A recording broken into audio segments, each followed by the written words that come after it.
alongside Lori Fogelman. I am Derek Smith tonight. 18th ranked Baylor, I beg your pardon, who comes into the evening still controlling their own destiny for at least a share of the Big 12 regular season title. Has an opportunity to make that the case heading into the regular season's final game. And, you know, Lori, it's easy to let that game kind of loom when you're on the sidelines in our minds because you know that you have a chance to do something special if you win tonight. But you got to stay focused on that first as this really kind of veteran Baylor squad goes up against a young and talented Kansas State team. Kansas State has been the epitome this year of a 500 basketball team, almost 15-14 overall, 8-8 in Big 12 play. But what they've done is show their talent in flashes, and you've got to make sure that this young team doesn't get going tonight. You know, and Baylor in the Nikki Colin era is 500 against Kansas State. They've split 3 games each. Baylor winning last year 17 points better than the Wildcats in Manhattan, which was a really solid win for Baylor. Just got off to a great start and really never let up because Baylor is always so focused on the road for the most part. But so good, and you've got to just maintain that same kind of focus today as well. You can't let the emotions get to you of this being your final game. At least you got senior day out of the way on Saturday. It was wonderful to have all families here to be able to celebrate the seniors. But tonight, it's just all about the purple right in front of you and 40 minutes of basketball at the final home game, a home regular season game here at Foster Pavilion. Of course, the Bears are led by Talia Scott, second leading scorer in the Big 12 with 20.3 points per game, and by Dariana Littlepage Buggs, the only player in the conference averaging a double-double. Kansas State, 3 in double figures, led by Taryn Sides, who is under the weather tonight. She's going to try to give it a go, but she is under the weather tonight. She averages just under 13 points per game. Nastia Claessens, who played on the Belgian national team in the Olympics, is out there. She has 12 points per game. And then Tess Heel, a senior guard transfer from Stanford, averages 11 per game for Jeff Mitty's ball club. This is Conecuh Sausage Countdown to Tip-Off. Conecuh Sausage is made from the finest cuts of pork. Their patented blend of seasonings and smoked over a pure hickory fire for that true hickory smoked southern flavor. Conecuh Sausage is always great on the grill and perfect for tailgating. Pick up a pack and enjoy your family's favorite recipes at any meal of the day. Conecuh Sausage, a game day tradition, and the official smoked sausage of the Baylor Bears. Heading into tonight's game, TCU remains all alone atop the Big 12 standings with a 13-3 record. Iowa State had them on the ropes, but then the Cyclones snatched defeat from the jaws of victory.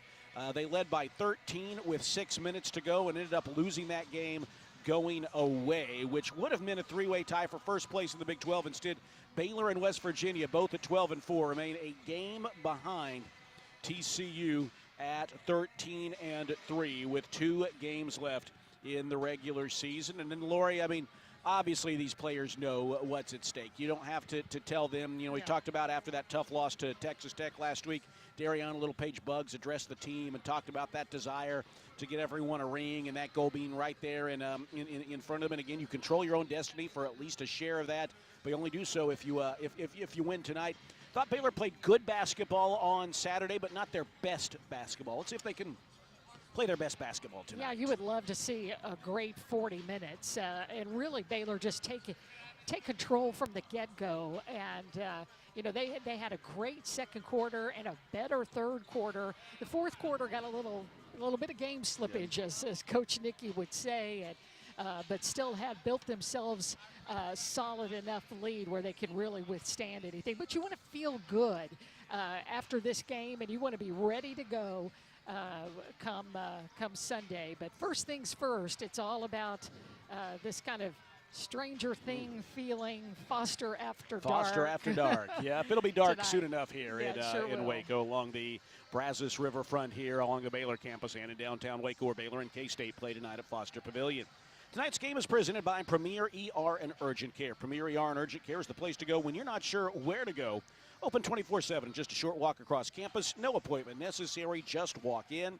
Visit Premier.care to learn more. Premier ER and Urgent Care, your around-the-clock care provider of Baylor Athletics. Well, a big part of Baylor's win on Saturday was the play of freshman Marqua Johnson. Her second best game as a Bear, scoring-wise, but really I would say her best offensive game with 12 points off the bench in the win over Arizona. We'll hear from her when we come back as we get you ready for Baylor and K-State. Nationally televised tonight. Glad you have with us on the radio on the Baylor Sports Media Network. When you strive for greatness, you have a target on your back. And when it comes to finances, we're all targets for scammers. With the right game plan, you can protect yourself. Don't get faked by fraud. Here's a tip. No reputable company or government agency will ever ask you to pay them with gift cards, Bitcoin, or a person-to-person payment app. Scammers use these options because the money can't be traced. Just don't do it. This message is brought to you by Central National Bank. Have you been to the new location of Green Eye Associates yet? You'll still receive the same award-winning service and excellent care from Dr. Green and her dedicated optometrists and staff. But now conveniently located in Woodway right off of Highway 84. Come see the expanded optical showroom and be sure to ask about innovative services like IPL treatments for dry eye symptoms and the brand new Sports Vision technology. Green Eye Associates, the official optometrist of Baylor Athletics. Premier ER and Urgent Care has all the convenience of urgent care with all the expertise of an ER, all under one roof. At every visit, be seen by ER-trained staff with on-site lab and CT, X-ray, ultrasound, and EKG. Here, you pay for the appropriate level of care that you receive, and we are in-network with most major insurance providers. Premier ER and Urgent Care has 4 convenient locations serving Texas: San Marcos, Temple, Waco, and Woodway. To learn more, visit www.premier.care. Let's go, Central Texas. President's Day sales event means big savings on brand new vehicles at Allen Samuels in Waco. Check out the all-new, completely redesigned 2026 Jeep Cherokee, and don't miss the all-new Dodge Charger 6-pack, because that 6-pack is built to run fast and hard. From everyday capability to pure performance, now is the time to buy and save big at Allen Samuels, your friend in the car business. Come by, let's be friends. You're listening to Baylor Women's Basketball on the Baylor Sports Media Network. Back here at Foster Pavilion, the Bears have gone back into the locker room. Kansas State continues to warm up on the floor here, getting you ready for this pivotal Big 12 game. Baylor, with a win tonight, will play for a share of the Big 12 title on Sunday. We're brought to you by Conecuh Sausage, made from the finest cuts of pork, their patented blend of seasonings, and smoked over a pure hickory fire for that true hickory smoked southern flavor. Conecuh Sausage is always great on the grill and perfect for tailgating. Pick up a pack and enjoy your family's favorite recipes at any meal of the day. Conecuh Sausage, a game day tradition and the official smoked sausage of the Baylor Bears. Well, we mentioned that freshman Marqua Johnson really had her best game in a Baylor uniform, in my opinion, Lori. 12 points. She ended both the first and second quarters with momentum, pushing buckets. And she just really looked the part. I think we've seen her getting better. It started at the foul line. She started hitting more of her free throws, and now she's hitting more of her shots from the floor. And I tell you, you could get a few extra points from her over the course of the rest of the season. That would really, really be helpful for this team. You know, you're always going to get effort and energy from Marqua Johnson when she comes in the game, and she's happy to fill whatever role that Coach Nikki needs. But I think she said something in the media after last Saturday's game, that there's value in watching from the bench. And so she's just soaked in so much from the seniors, and I think she's more than a freshman now. She's at least a freshman in 3 quarters. I think you're right on that. You know, at some point you got to kind of move past it. And it looks like she has. I think she probably hit a little bit of a wall. Yuting Dunn hit a wall, but both of them are actually showing signs of breaking out of that. Yeah, that's important, and I think it's just continuing to maintain focus, listen to your seniors, emulate your seniors, and really just listen to them. Like Dariana Littlepage Buggs, always encouraging, always teaching, and really wants to see the best for Marqua Johnson. Well, and they're friends both from Oklahoma. They share that. You've got the veteran Buggs in her 4th year, Marqua Johnson in her 1st year, but they have really meshed well together. Well, let's hear now from Marqua Johnson after her 12-point outing against Arizona. We asked her just first off, how did it feel to contribute so mightily to a big win for the Bears? Honestly, just being aggressive. That's kind of what my mojo was. I'm in the gym a lot. I'm in the gym after practice, before practice, so every day it's just kind of been a routine for me to just get going in a way. Just being whatever the team needs me to be. If we need something on defense, I'll be that. If we need energy, I'll be that. So, yeah, that's kind of what I was just thinking. How big was it hitting any shot is good, your first one or whenever, but how big was it to close out the first and second quarters with made buckets for you? Oh, it's great. It's great. It's always a great feeling from your teammates just to make a bucket before the quarter ends, and just their support. It really does help a lot. So, yeah, I would say just their energy let me lead up to that shot, and just helping me stay confident. So. You know, Marqua, it's a cliche, but when that first shot goes through, we always say, well, it seems like it's going to be easier when that first one goes in. But is that true? I'd say so. I think once, for me personally, when one of my shots go in, it's like, okay, I'm back. Like, we here. Like, I know the second one's going in. I have all confidence in myself.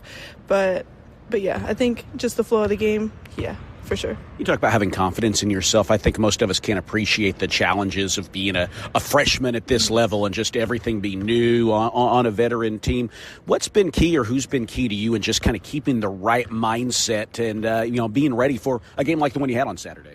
Yeah, it's just say the coaching staff. All the coaches, they all work with me in different ways on different aspects of my game. So just having them all just show up for me and just being there for me as a freshman, that's a big deal. And they just help me stay ready, for sure. Coming off the bench, they just tell me what things I should do, what the first group is showing that I can improve on, or what I can produce. So, yeah, I say the coaching staff.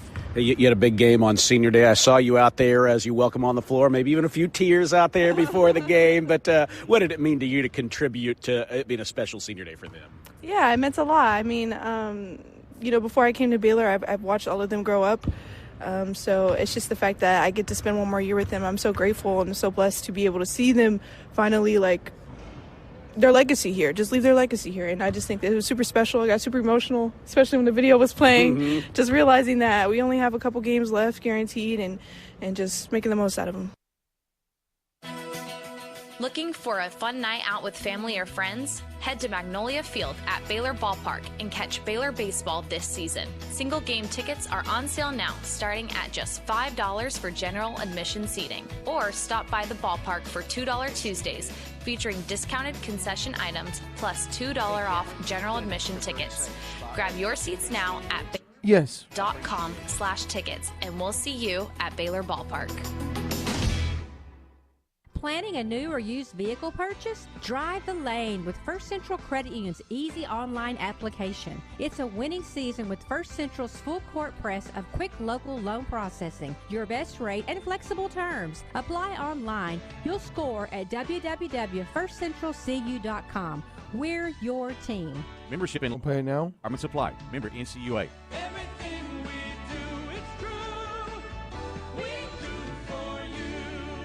We don't just build trucks. We build something that's meant to last. That's why the 2026 Toyota Tundra isn't just built in Texas. It's built by Texas, which means the Tundra is built to tough it out and to take it easy.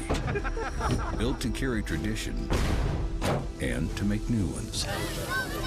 Built to roll with the punches and to go the distance. Built stronger, built louder, built here. The 2026 Toyota Tundra.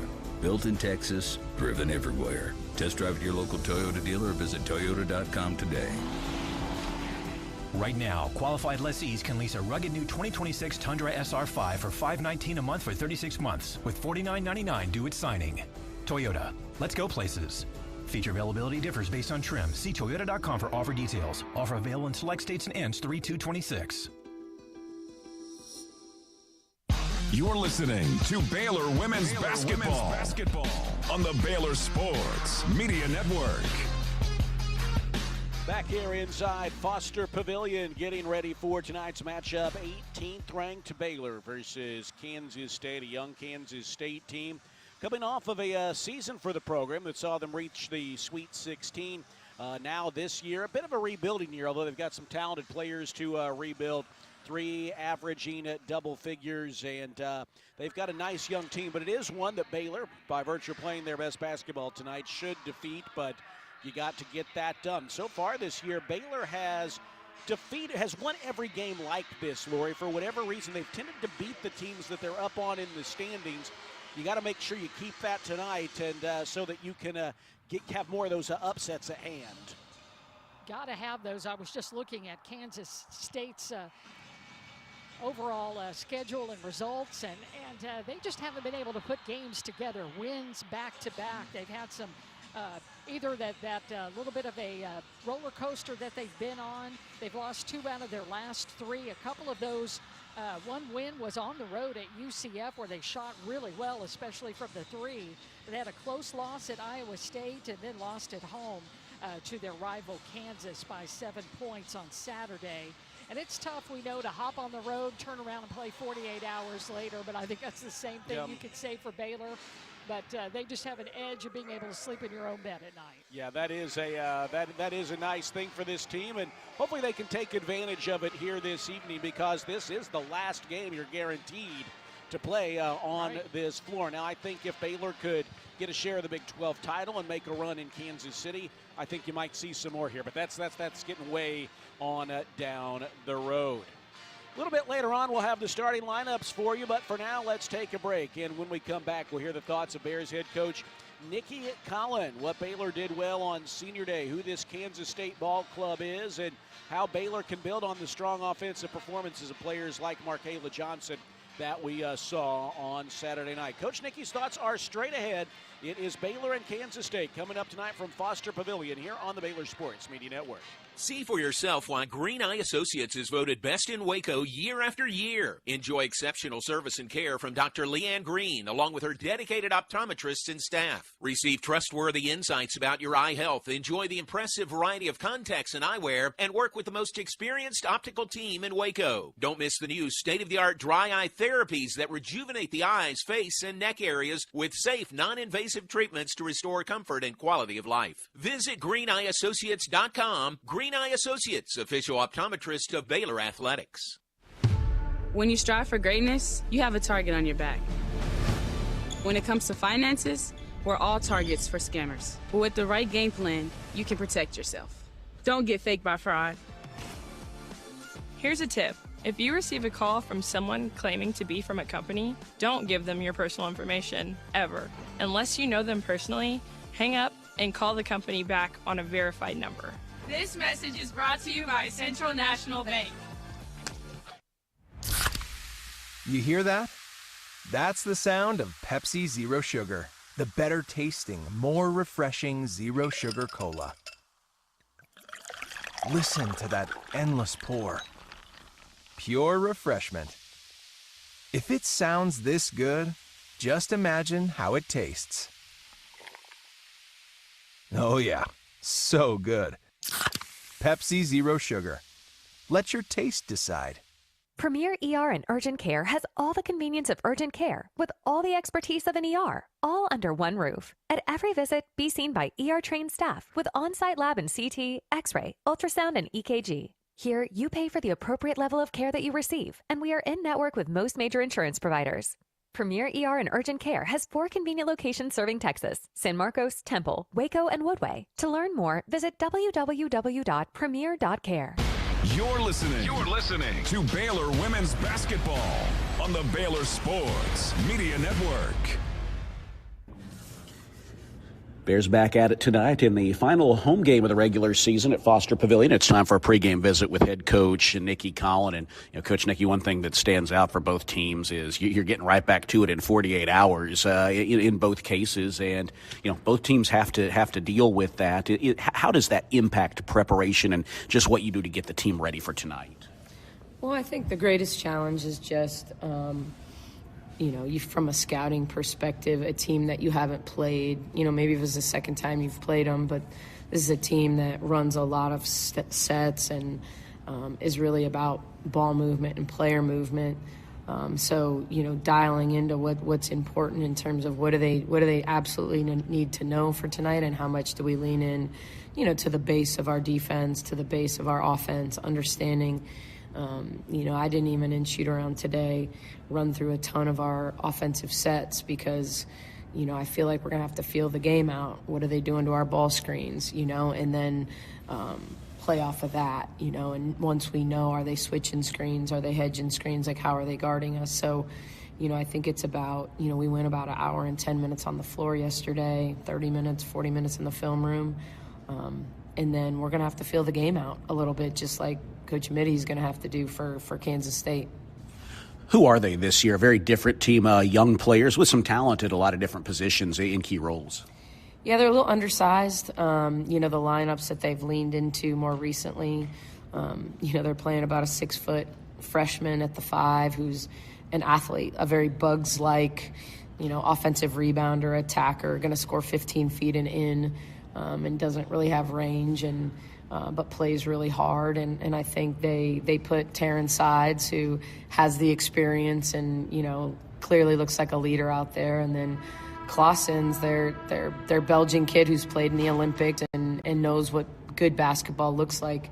I think they're relying on those two, and then putting players around them that can make shots. I think as they've gotten better as the season's gone along, it's been the growth of Garcia at the point, really being effective, getting paint touches and creating shots for their shooters. And so, yeah, they stay young. They play quite a few players, in game to game. Who comes off the bench and gets more minutes is usually, dependent on opponent. But I think they run a ton of floppy actions, a ton of Iverson actions.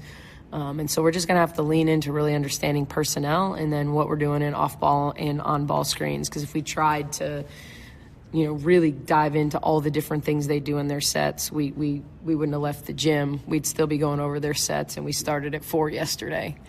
Baylor and Kansas State tonight at Foster Pavilion, visiting with head coach Nikki Colin. Coach Nikki, looking back to Saturday, among a number of strong performances, Marqua Johnson had her best offensive game in Big 12 play, 12 points on 5 of 8 shooting. Obviously, she hit some shots, but were there other elements of her game that you would like to see more of during this important stretch of the season? Well, I thought the game flow was a little different. I thought, she got some shots in transition. She got Kayla got the offensive rebound on her missed free throw, and so she was able to score there. So I think for her it was learning to find the spots. She wasn't in ball screens because I didn't put any of our players in ball screens after about the first 4 minutes. So a lot of her stuff was just playing out of flow when we didn't score in floppy or we didn't score in some kind of a wide pin down, and then finding her spots. I mean, she's a player that's elite when she can get to her spots, when she finds her spots at the elbows. I thought she took a tough 3 early, and then the second one was very much in flow. And I think once she understands, where her kill spots are and really leans into getting herself there, she's someone that can be an elite playmaker. 27 made field goals on Saturday, 22 of them assisted. That kind of harkens back to really the last few years with the program. I'm curious, how much of that was what Arizona was doing defensively? How much of that was just a focus on the extra pass by the team? Yeah, a lot of that was how I called the game. When we're in ball screens and Talia's playing off a ball screen and playing into a jumper, playing downhill, drawing fouls, making shots, those are unassisted baskets. But, with us not playing as much in ball screens, we did at the beginning. We got a couple assists slipping against them and when they trapped us, getting it to our 5s and making decisions. But, because we ran so many more off-ball actions, players were coming off screens, we were hitting them off screens, and they were making shots, or they were attacking off that shot and making the extra pass. So it was a balance, but I think a lot of it was we weren't scoring in that drag, setting a drag screen and Jana driving all the way to the basket.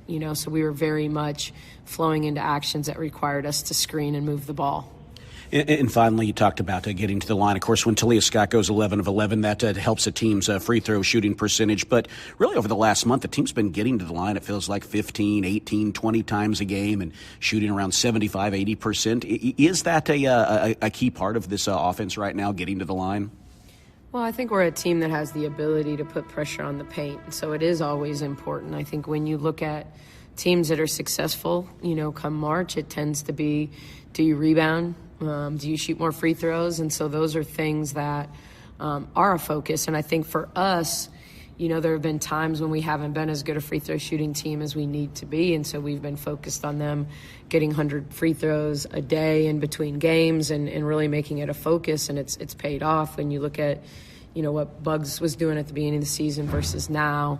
Obviously, Talia's been elite all year, and when we get fouls upgraded and there's technicals, there's a pretty good chance Zero's going to be at the line because she's going to make them, and so I think that always helps when your best free throw shooter is the one that goes to the line the most. It's been an area that I feel like Bella, after a year that she was really down from the line last year, we made it a focus this offseason, and I feel like, her shooting 90% in conference play has been really important for her. And so, it's ways to put points on the board while you also get to rest, and anytime you get to rest in February, you're happy. All right, thanks very much. Bears head coach Nikki Colin with the pregame comments. It is Baylor and K-State coming up in the home regular season finale, straight ahead from Foster Pavilion here on the Baylor Sports Media Network. Hellberg Barbecue is a family-owned business started here in Waco, Texas, and proud to serve the local area. They love to cater all kinds of events, big and small. Serving Baylor and its families is one of their favorite things, and they even ship barbecue nationwide. Check them out while here in Waco or online and support one of Waco's local barbecue restaurants, Hellberg Barbecue. Salt, pepper, and a whole lot of prayer. Hi, I'm Jim Turner at Jim Turner Chevrolet in McGregor. As we celebrate our 10th year anniversary, I want to say thank you to all of our customers. Our dealership is more than a business to me. That's why when you come see us for a reliable new Chevy or award-winning service, we treat you like family. Come see our new collision center, now open to serve you even better for many years to come. Enjoy the game, then come see us at Jim Turner Chevrolet in McGregor. Together, let's drive. Baylor fans, ready to keep it cool this season? Ice and Easy delivers premium ice lightning fast. From tailgates to restaurants, construction sites, concerts, and races, Ice and Easy has you covered. Game day or work day, keep your drinks cold and your spirits bold. Ice and Easy, we deliver, you chill. Proud supporter of the Baylor Bears. Are you tired of slow internet? Are data caps and throttling making it impossible to stream your favorite shows and movies? If so, it sounds like it's time to switch to Nextlink Internet. With Nextlink, there are no data caps and no throttling, just super fast internet speeds, up to 1 gig over wireless in some areas. Plus, Nextlink is an official partner of Baylor Athletics. So don't wait another minute. Give Nextlink a call or go online to nextlinkinternet.com to see what special offers are available to you. Blazing fast internet is just a click or phone call away. Sick 'em, Bears. Fox Sports Radio, 93.9 K230 CK and KRMX HD3 Waco. This is Baylor Women's Basketball on the Baylor Sports Media Network. Today's game is brought to you by Premier ER and Urgent Care. Feel better now. Get ready. Tip-off is just moments away. Now, here's the voice of Baylor women's basketball, Derek Smith. Lights are down on this Monday night nationally televised game at Foster Pavilion. 18th ranked Baylor taking on Kansas State. With a win tonight, Baylor would play for the share of the Big 12 title at least on Sunday afternoon. To do that, they need to get it done tonight against a K-State team that has young talent, but is one that this veteran Baylor team, the type of team that they have defeated all year en route to a 23-6 record. They will try to keep that going tonight.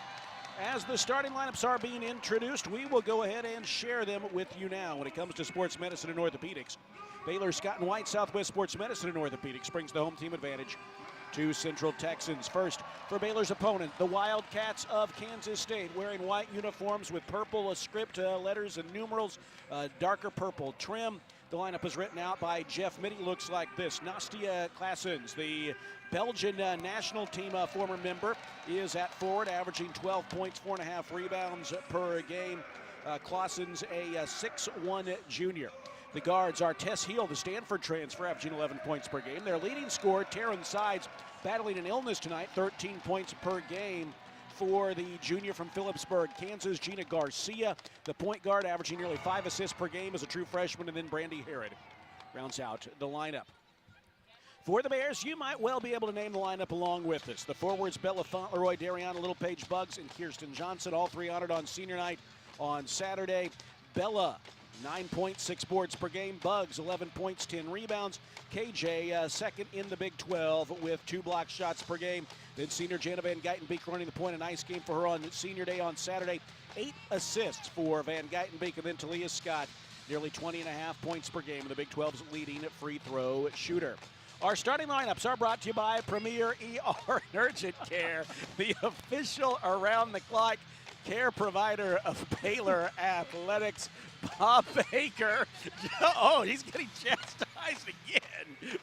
Coach Nikki comes down the scores table and gives everyone a fist bump.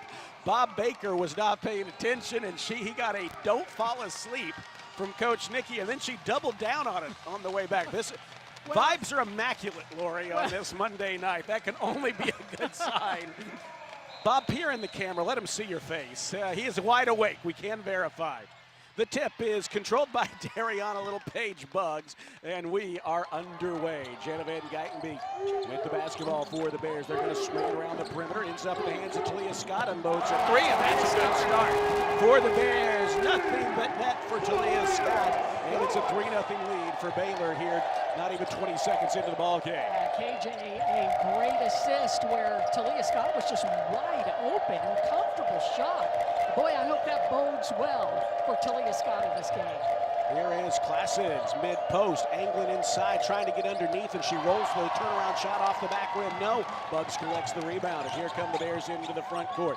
It's Buggs, top of the arc, dribble and a spin to Van Geitenbeek, looked at the bucket, kicks it out to KJ. She's not been hitting threes lately, but she does here. She knocks down her first attempt from beyond the arc, and it is a 6-0 Baylor lead here early. Well, she's gotten on the scoreboard fast. She's gotten an assist on Talia's 3, and then she got one of her own. Again, not a high-volume 3, but has been really good from beyond the arc.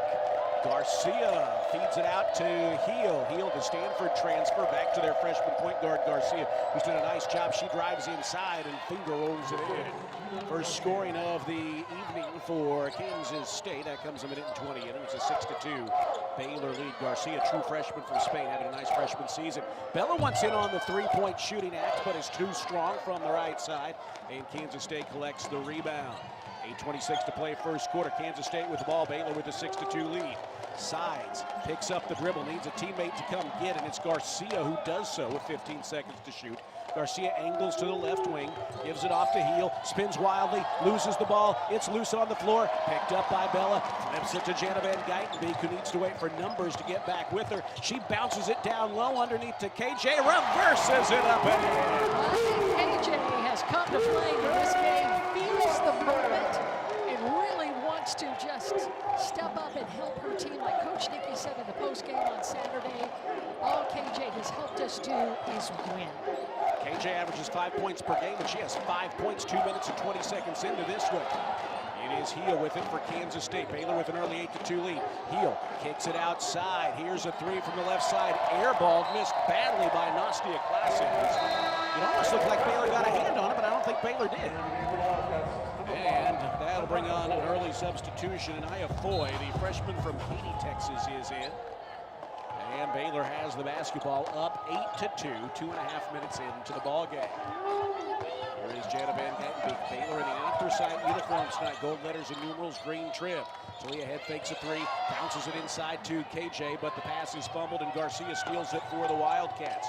Classens goes to Foy, top of the arc. She's looking for sides and scoops it back to her. Jana gets through the screen and stays with her defensively. And now another screen, passing it to Classens on the pick and roll off her fingertips, out of bounds.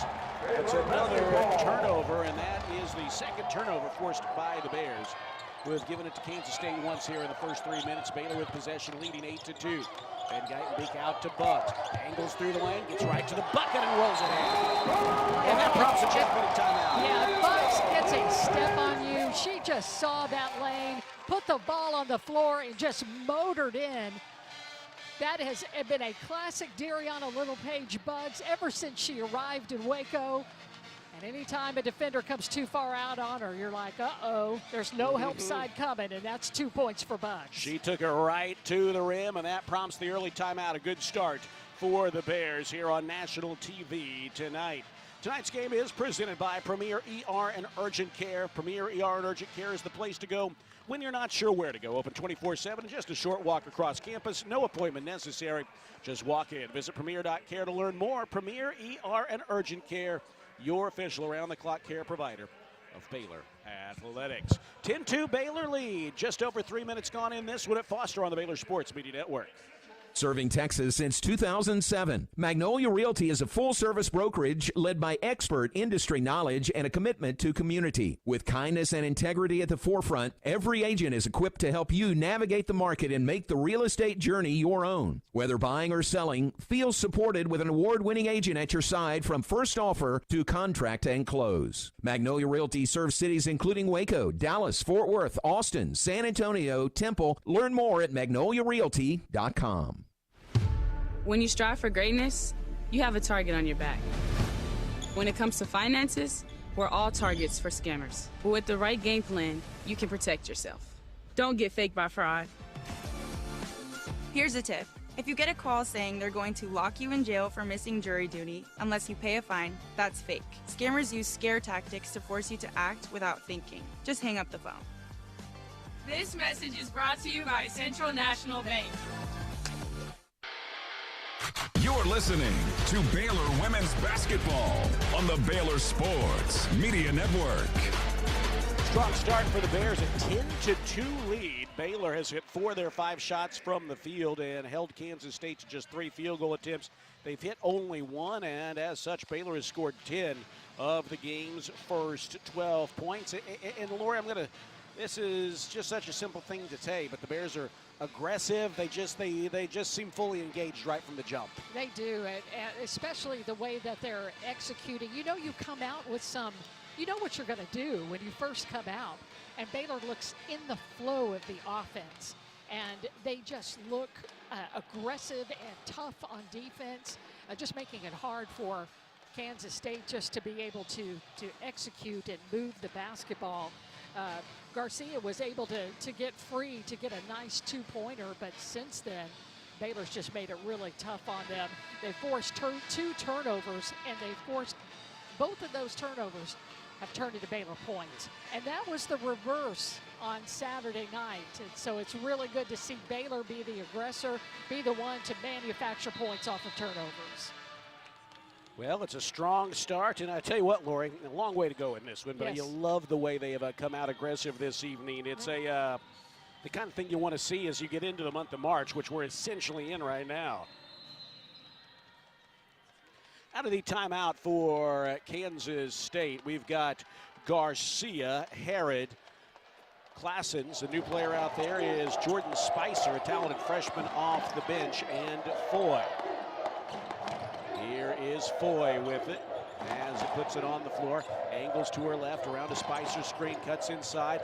Now gives it off to Herod, who hooks it up and in inside. That's the second bucket for Kansas State. It's a 10-4 Baylor lead.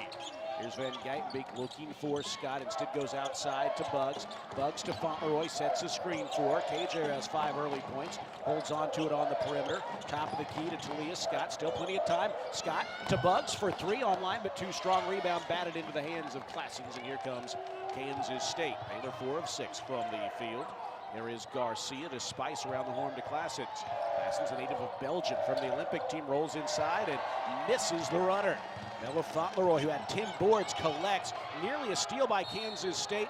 Herod tries to save it and call a timeout, but you can't do so. And it's going to be Baylor basketball. Still Baylor a little lucky there. They weren't quite sharp enough with the basketball. Here comes Jana Van Geitenbeek. Baylor with the ball on a 10-4 early lead. 5:45 to play first quarter with the clock moving. Bugs up top to KJ, working around the horn. Bugs comes to set a screen, and Jana's pass is telegraphed, stolen by Garcia. She takes it inside for the layup, and that makes it a 10-6 ball game. That's 4 straight points scored by Kansas State after Baylor had opened the game on a 10-2 run. It's Bugs with it. Swinging the left side to Fauntleroy, attacking the basket, slipping inside and rolling it in. Little Bugs action from her senior teammate, Bella Fauntleroy, and just as you said, in attack mode, and moved so quickly to be able to get quickly to the back of the glass. Here is Classens with it the other way. It's a 12-6 Baylor lead. Spins it high left side to Garcia. Garcia around a screen from Herod, runs inside, tries to pass it into the corner. Bugs nearly intercepted, couldn't quite hold on to it, but she broke up their attempt to get an open corner three. Baylor 5 of 7 from the field. Kansas State 3 of 6 as they bring in Ramaya White off the bench, averaging 2 points per game. Here's Kyla Abraham making her way in for the Bears. Kyla, the 6'3" redshirt junior, feeling a little under the weather tonight. She was listed as questionable on the game report, but she's going to try to gut it out this evening for the Bears. Inbound to Ramaya White.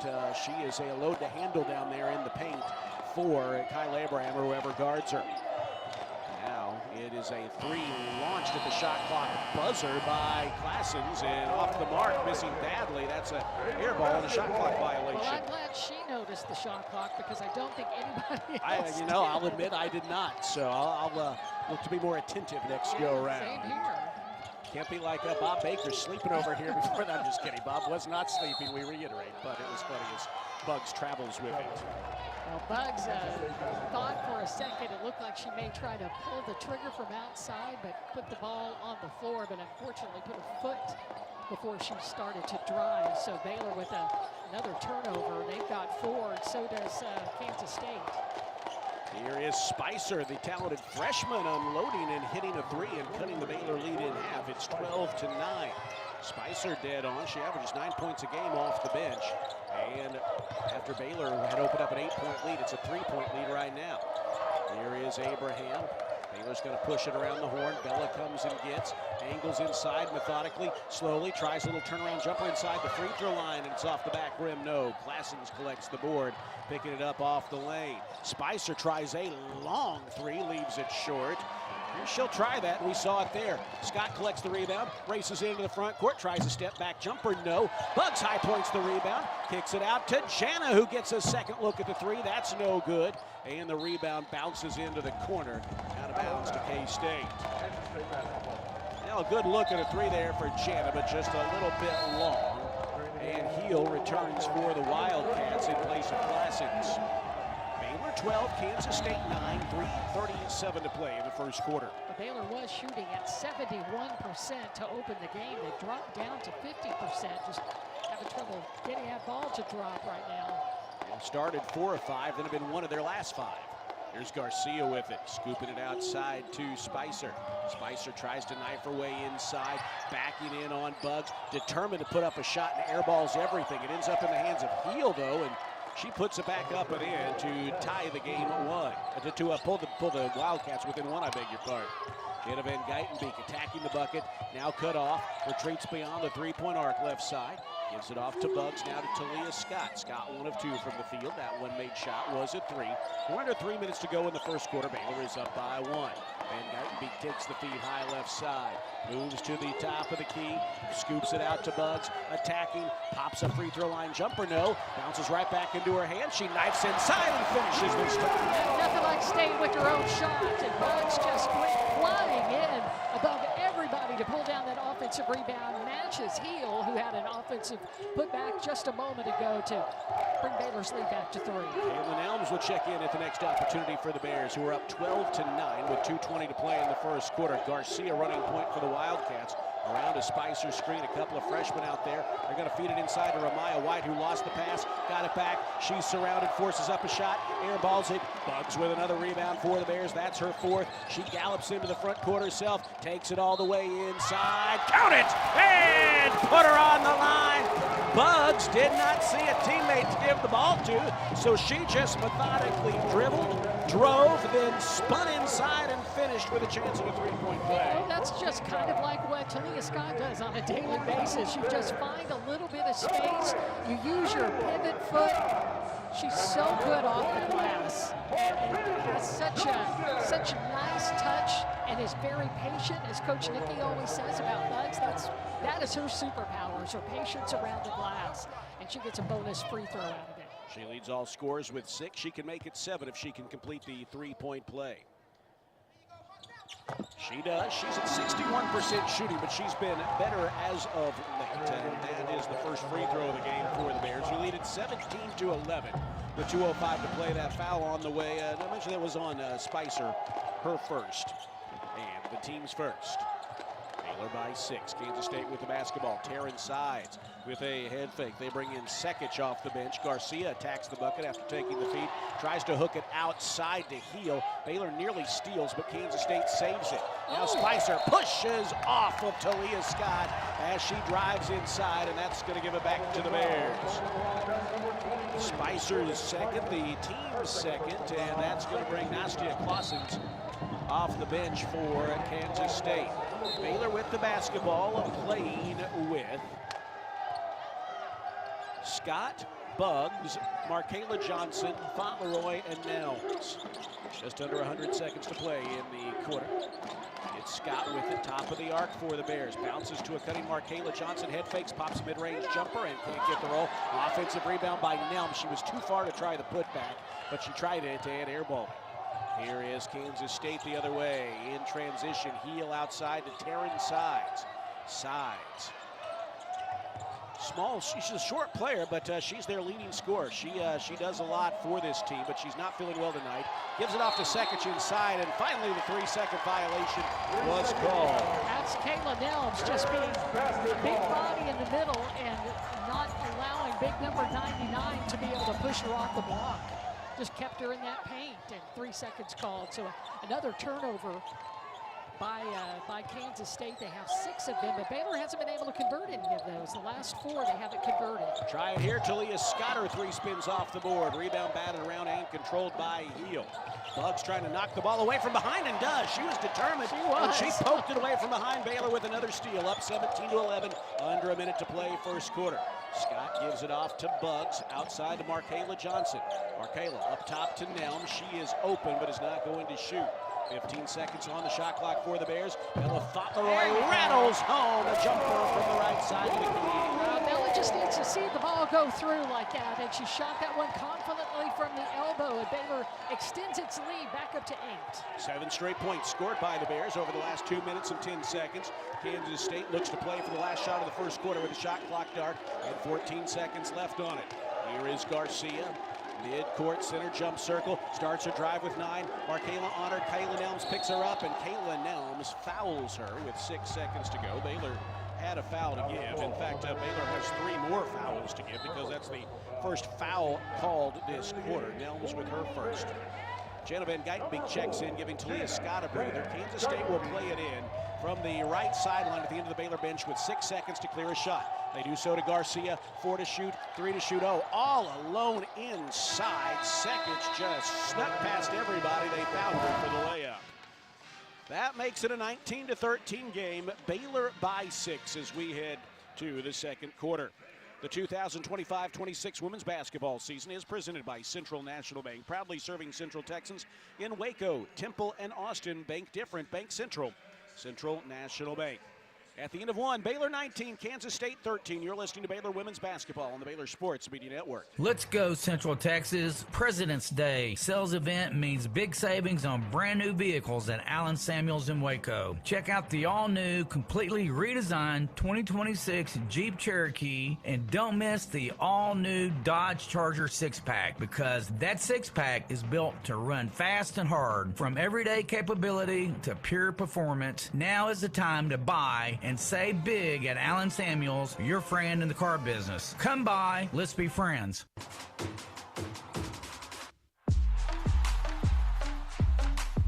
TFNB Your Bank for Life is a longtime supporter of Baylor Athletics. Find out why more Baylor fans are making TFNB their bank for life.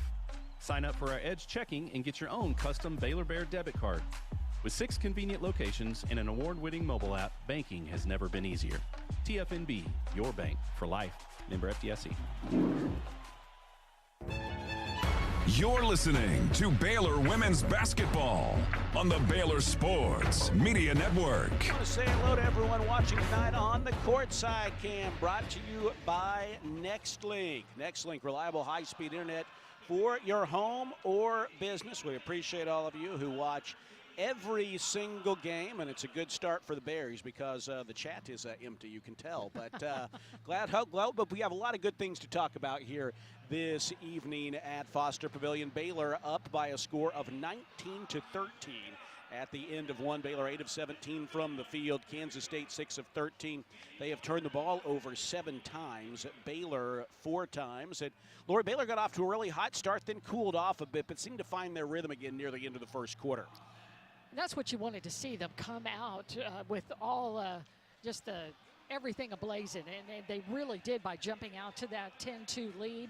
They allowed this little midsection right there from Kansas State to be able to score, I think, 9 straight points, sandwiched around one bucket for Baylor. But Baylor was able to close strong. They got an offensive rebound and put back by Buggs. She completed a 3-point play right after that. And then Nelms found Bella for a nice jumper. Good to see Bella pop that ball through. Now, defensively, I think Coach Nikki would have been fine if he'd stopped right there at 19-11, but did have a foul to give, fouled with about 6.1 seconds left, and somehow Sekic just was able to find her way to slip to the basket and scored quickly with just 2 seconds left on the clock.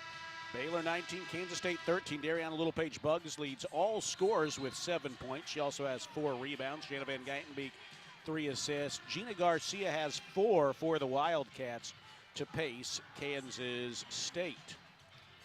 Well, Buggs is on pace to do what she, an average day at the office, on pace for another double-double, or let's just say scoring in double figures, and then she's already almost halfway to double figures of rebounds, and she leads the free world in those categories. She does. Here is Taryn Sides with it as we're back to action. She feeds Sekic inside. Oh, they run a nice play to get an open layup for Classens, and she simply missed it, cutting in from the left side.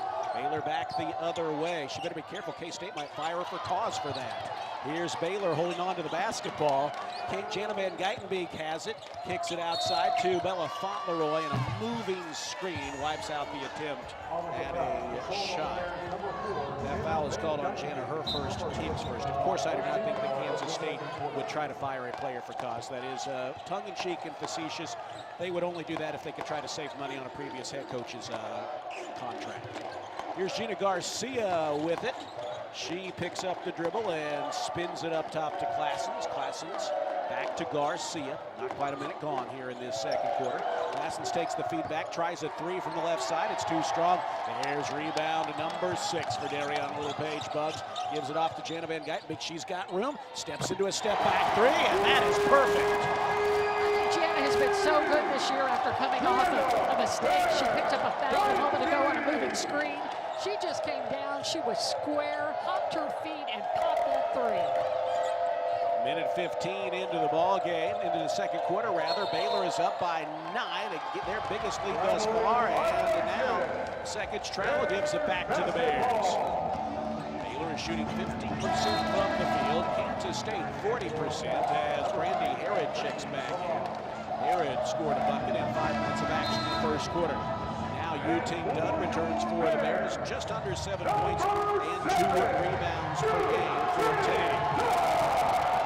Yu-Ting Dunn has been active more offensively the last couple games. She's, I think, still trying to find her shot, but you like seeing the aggression from her, and you hope a couple of those roll in and it really gets her going as a bench scorer again for the Bears. Here is Buggs with it, dancing at the free throw line, pops the jumper, no good. Classens reaches out and pulls in the rebound. Baylor by 9, 22-13, 95 seconds into the second quarter. Here is Taryn Sides with it, moving to the middle of the floor, handing it off to Garcia, attacking the paint, tries to feed it inside. It's tapped away, but the Wildcats chase it back down. Heel feeds it to Garcia, right wing. She tosses it down low, underneath to Classens, back out with 8 to shoot. An open look at a 3 for Sides is no good. And who else but Dariana Littlepage Buggs with her 7th rebound of the first half. Marqua Johnson is going to unload a corner three and knock it down. The freshman Marqua Johnson missed her first shot, but hits this one, and Baylor has a 12-point lead. 25-13, Lori, they're 4 of 8 beyond the arc. Well, she hit that big shot at the end of the half from that three-point line, and I think she just carries that over. Heel tries to answer and does from the right corner for Kansas State. It's a 25-16 Baylor lead, 9-point. You love seeing Marqua Johnson getting in on the offensive act, particularly if she can do so efficiently, which she has the last 2 games. Yuting Dunn with the ball high on the right side, scoops it back to Jana Van Geitenbeek, looks to attack, gets inside, puts up a tough runner high off the glass, and it falls home. Jana Van Geitenbeek with 5 second quarter points. Baylor by 11 and now by 9 again as Harrod just cut inside and laid it in. I got down the floor really fast and just got Baylor's defense a little out of sync. Marqua Johnson with it for the Bears. Under 7 minutes to play here in the first half. Baylor 27, K-State 18. Yuting Dunn fires it down low inside to Kaylin Elm. She can't hold on to the pass, and Harrod hustles to the corner for the steal. Taryn sides into the front court, pushes it to Harrod, rim running hard, and that effort results in a bucket. And that cuts the Baylor lead to 7, 27-20. Kansas State has hit their last 3 shots. Jana Van Geitenbeek high on the left side. Baylor back the other way. Pushes it outside to Yuting Dunn. Here is a long 3, no good. Fight for the rebound in a crowd. Dariana Littlepage Buggs was still going for it when they called the jump ball, but it'll stay with the Bears. A fresh 20. KJ checking in for Baylor in place of Kaylin Nelms. Well, KJ had such a good first half. The minutes that she played were so incredibly valuable. Inbound for not a corner 3 by Marqua Johnson. And she tries a baseline jumper, but it's too strong. And the rebound to Kansas State. Here's Klassens weaving into the front court, sending it back to Garcia. Now here's Foy attacking the bucket, has her shot blocked. Buggs comes away with it again. Buggs gallops into the front court, spins inside, and draws the foul. That will go on Gina Garcia, her first, and the first on Kansas State in the second quarter. Bella Fauntleroy will check in for Buggs after the free throws. Very young Littlepage Buggs, 7 points, 9 rebounds, and an assist here in the first half. And Kirsten Johnson with 5 points, an assist, and a big block that led Baylor to be able to move down the floor this past possession. Free throw by Buggs is good. Just fun seeing her being really active. You know, she's always active, right? But when she's really looking for a shot, a couple of them go in. It's just that much more of a benefit for the Bears. Second free throw rattles out. Clock Stevens collects the board. Baylor by 8, 28-20. Under 6 minutes to play in the first half. Nationally televised game on this Monday night. Here's Garcia moving to the right side of the lane, tries to send it outside and does to heel over the outstretched arms of Bella Fauntleroy. She missed the 3. And as Baylor and Kansas State go after the rebound, a foul is called on Jana Van Geitenbeek, and that's her second. And the team's second. Bella Fauntleroy re-enters the ball game. Kansas State will play it in. It'll be heel from the baseline, playing out there with Harrod, Garcia, Foy, and Klassens. She tries to play it into Klassens underneath the bucket, but good defense there by Dunn. Now they try to go back underneath the bucket again with Foy cutting, and she fumbles the pass out of bounds to Baylor. We had a cutting Bella Fauntleroy coming over and just made some contact with her, and I think that's how the ball just went dribbling out of bounds. Let's see if Baylor can do something here with this turnover. Now that you've got Bella and Talia back in the game. Baylor 28, Kansas State 20. Bears with the basketball. It's Van Geitenbeek, top of the arc, looking inside to Bella, now swinging it to Scott. Oh, banged into, no whistle, and they steal the basketball. Pass into the corner, they're going to swing it around the horn, heel for 3, no good. Offensive rebound by Foy, and she's fouled on her way back up by Bella. Lori, the Baylor bench did not go crazy, so maybe there's something I'm into, but it sure looked to me like Talia Scott got absolutely run over, leading to that steal. But I want to see the replay if we can, because the Baylor bench handled it pretty calmly, and so I take that as a sign.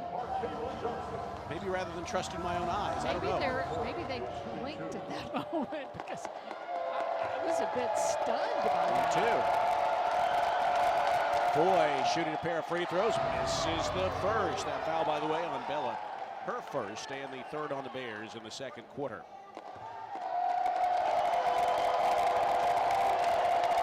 One more coming for Foy. It's up, and she left that one short. Missed them both. No cupcakes this half, but as good as cupcakes nonetheless if you can miss them both there. Baylor back the other way, up by 8. It's Talia Scott moving to the middle of the floor. She's only taken 3 shots so far. Dunn goes cross court to Marqua Johnson and telegraphed that pass. Foy leapt in the air. That forced a Marqua Johnson fumble out of bounds to give it back to K-State. Halfway through this second quarter.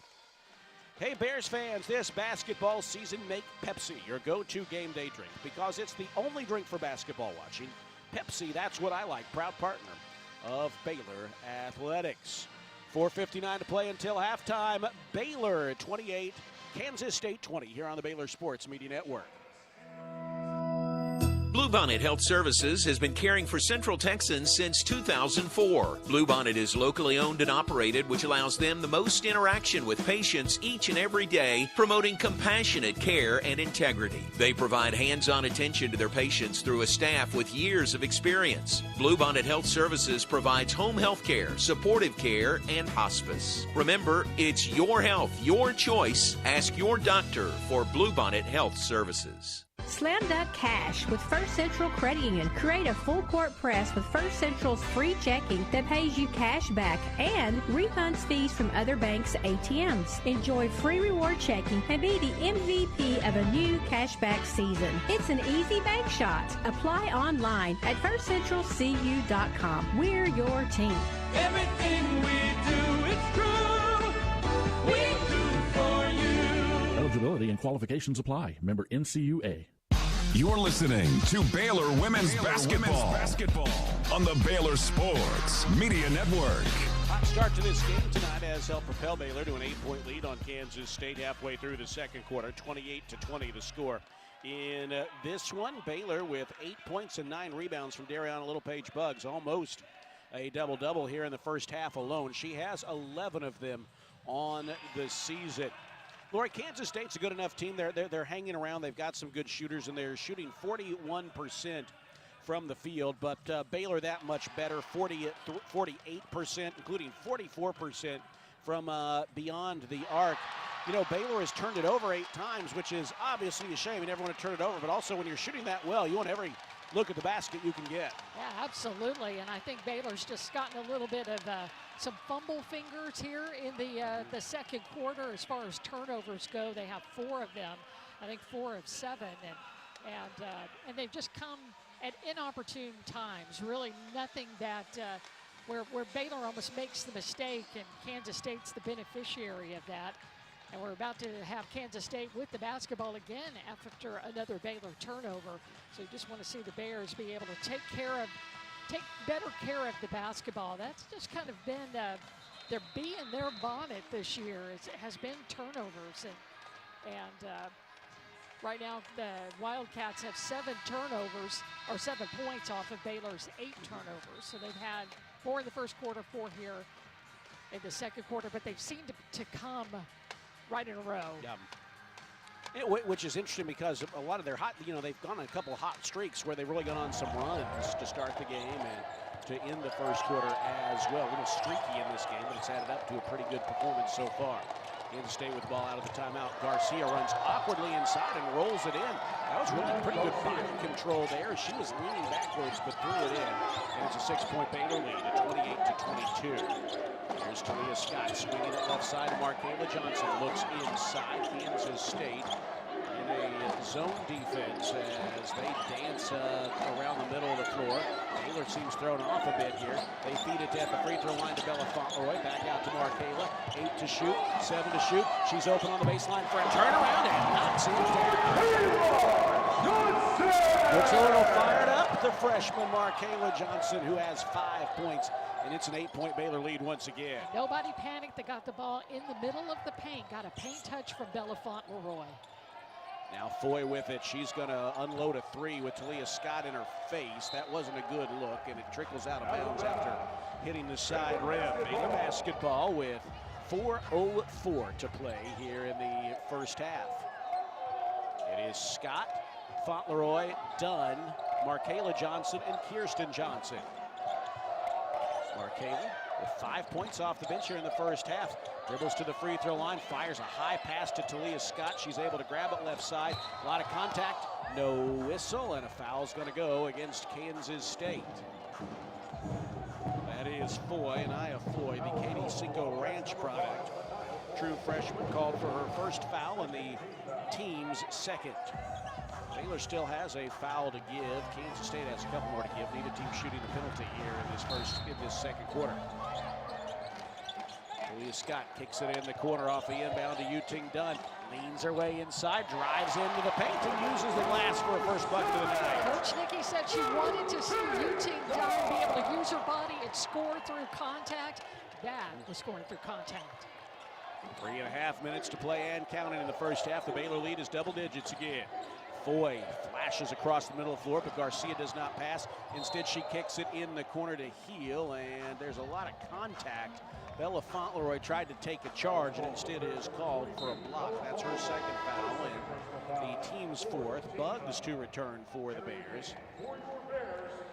Bella in some discomfort, which is by virtue of the way she plays, a common state for her. She's always hitting the deck, and you know, Lauren, one day we're not going to be saying that anymore, so we'll appreciate that. My goodness. Bella, you know, sacrificing for her teammates. Oh, nice play drawn up for Kansas State. Clausen's flashes from the three-point arc to the bucket, takes the pass, and lays it in one fell swoop. And it's an 8-point Baylor lead, 32-24, with 3:10 to play in the first half. Marqua Johnson, they'll go around the horn. It's Talia Scott now. Back to Marqua. She looks inside to KJ. Goes back further out right side to Talia Scott. Scott fakes a drive, tries a step back three. It's online, but too strong. Fight for the rebound, and Bugs tips it to Garcia.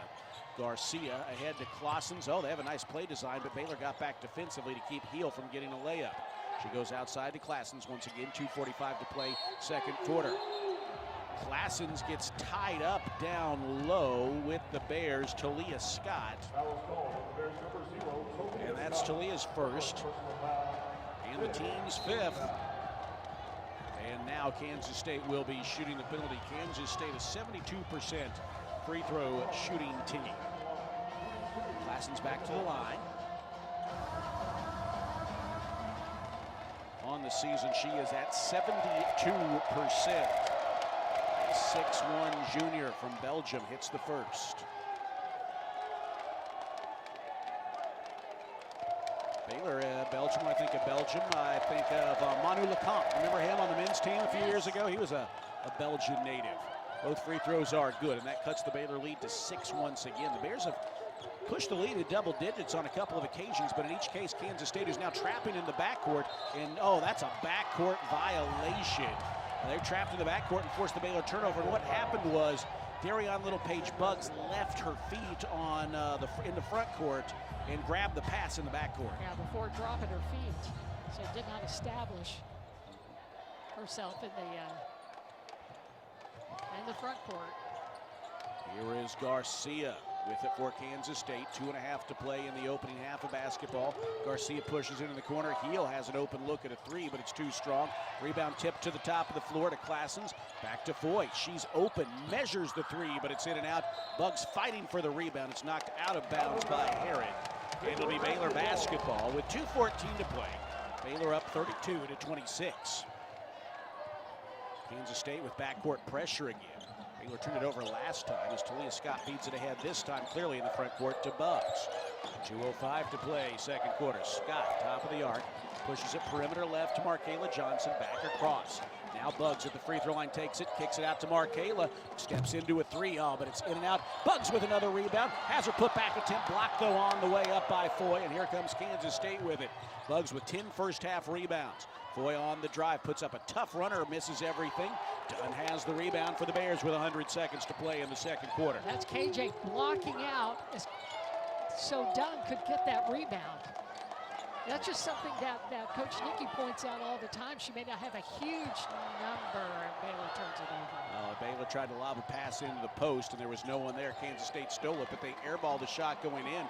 And good fight underneath the bucket by Marqua Johnson to tip the rebound to Yu-Ting Dunn. Into the front court, leans inside, kept her balance. Oh, if she had hit that, that'd have been pretty.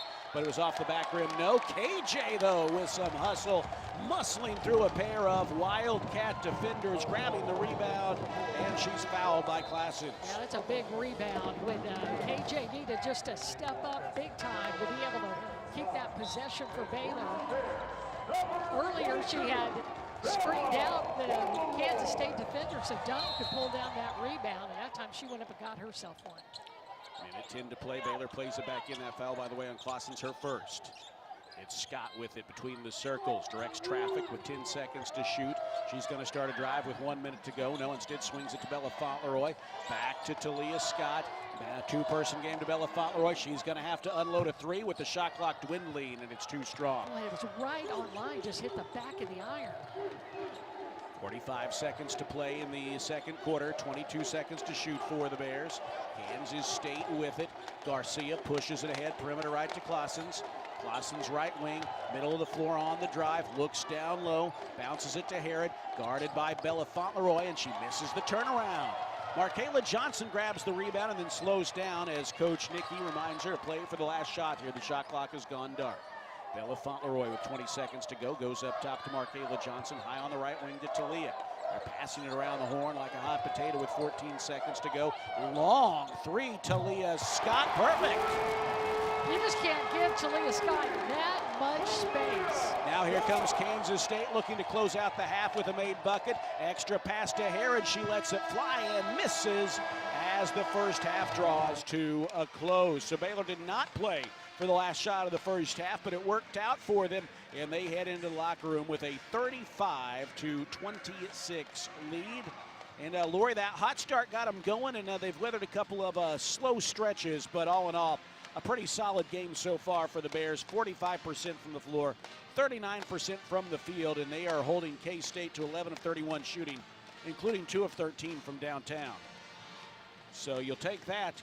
So far, so good. And Baylor's defense, I'd say, too, these last couple of games has looked a little more like their defense that we maybe didn't see in that 2 or 3 game stretch with the losses to Tech and TCU. Yeah, again, you think about how Baylor got a little bit out of whack offensively. Well, Jana Van Geitenbeek had picked up 2 fouls, and she's too valuable to be playing in the second quarter with 2 fouls. Just see what you can do to be able just to weather that storm. And Baylor got some couple of baskets out of MJ and also out of Dunn, and then Marqua Johnson getting that assist to Talia Scott. Again, it may be with 8 seconds left in the shot clock or the game clock, but if Talia Scott is that wide open, so squared up, she has the ability to put air under the basketball, and that thing just drops through. She is one of those that can hit that kind of shot in that kind of moment. Baylor is up by 9 at intermission, 35-26. Our Nissan halftime report is coming up next. The 2025-26 women's basketball season is presented by Central National Bank. Proudly serving Central Texans in Waco, Temple, and Austin. Bank different, Bank Central. Central National Bank. We'll look at stats here at halftime when we come back. Bears by 9 at intermission on the Baylor Sports Media Network. Baylor fans, ready to keep it cool this season? Ice and Easy delivers premium ice lightning fast. From tailgates to restaurants, construction sites, concerts, and races, Ice and Easy has you covered. Game day or work day, keep your drinks cold and your spirits bold. Ice and Easy, we deliver, you chill. Proud supporter of the Baylor Bears. Have you been to the new location of Green Eye Associates yet? You'll still receive the same award-winning service and excellent care from Dr. Green and her dedicated optometrists and staff. But now conveniently located in Woodway right off of Highway 84. Come see the expanded optical showroom and be sure to ask about innovative services like IPL treatments for dry eye symptoms and the brand new Sports Vision technology. Green Eye Associates, the official optometrist of Baylor Athletics. We don't just build trucks. We build something that's meant to last. That's why the 2026 Toyota Tundra isn't just built in Texas. It's built by Texas, which means the Tundra is built to tough it out and to take it easy. Built to carry tradition and to make new ones. Built to roll with the punches and to go the distance. Built stronger, built louder, built here. The 2026 Toyota Tundra. Built in Texas, driven everywhere. Test drive at your local Toyota dealer or visit toyota.com today.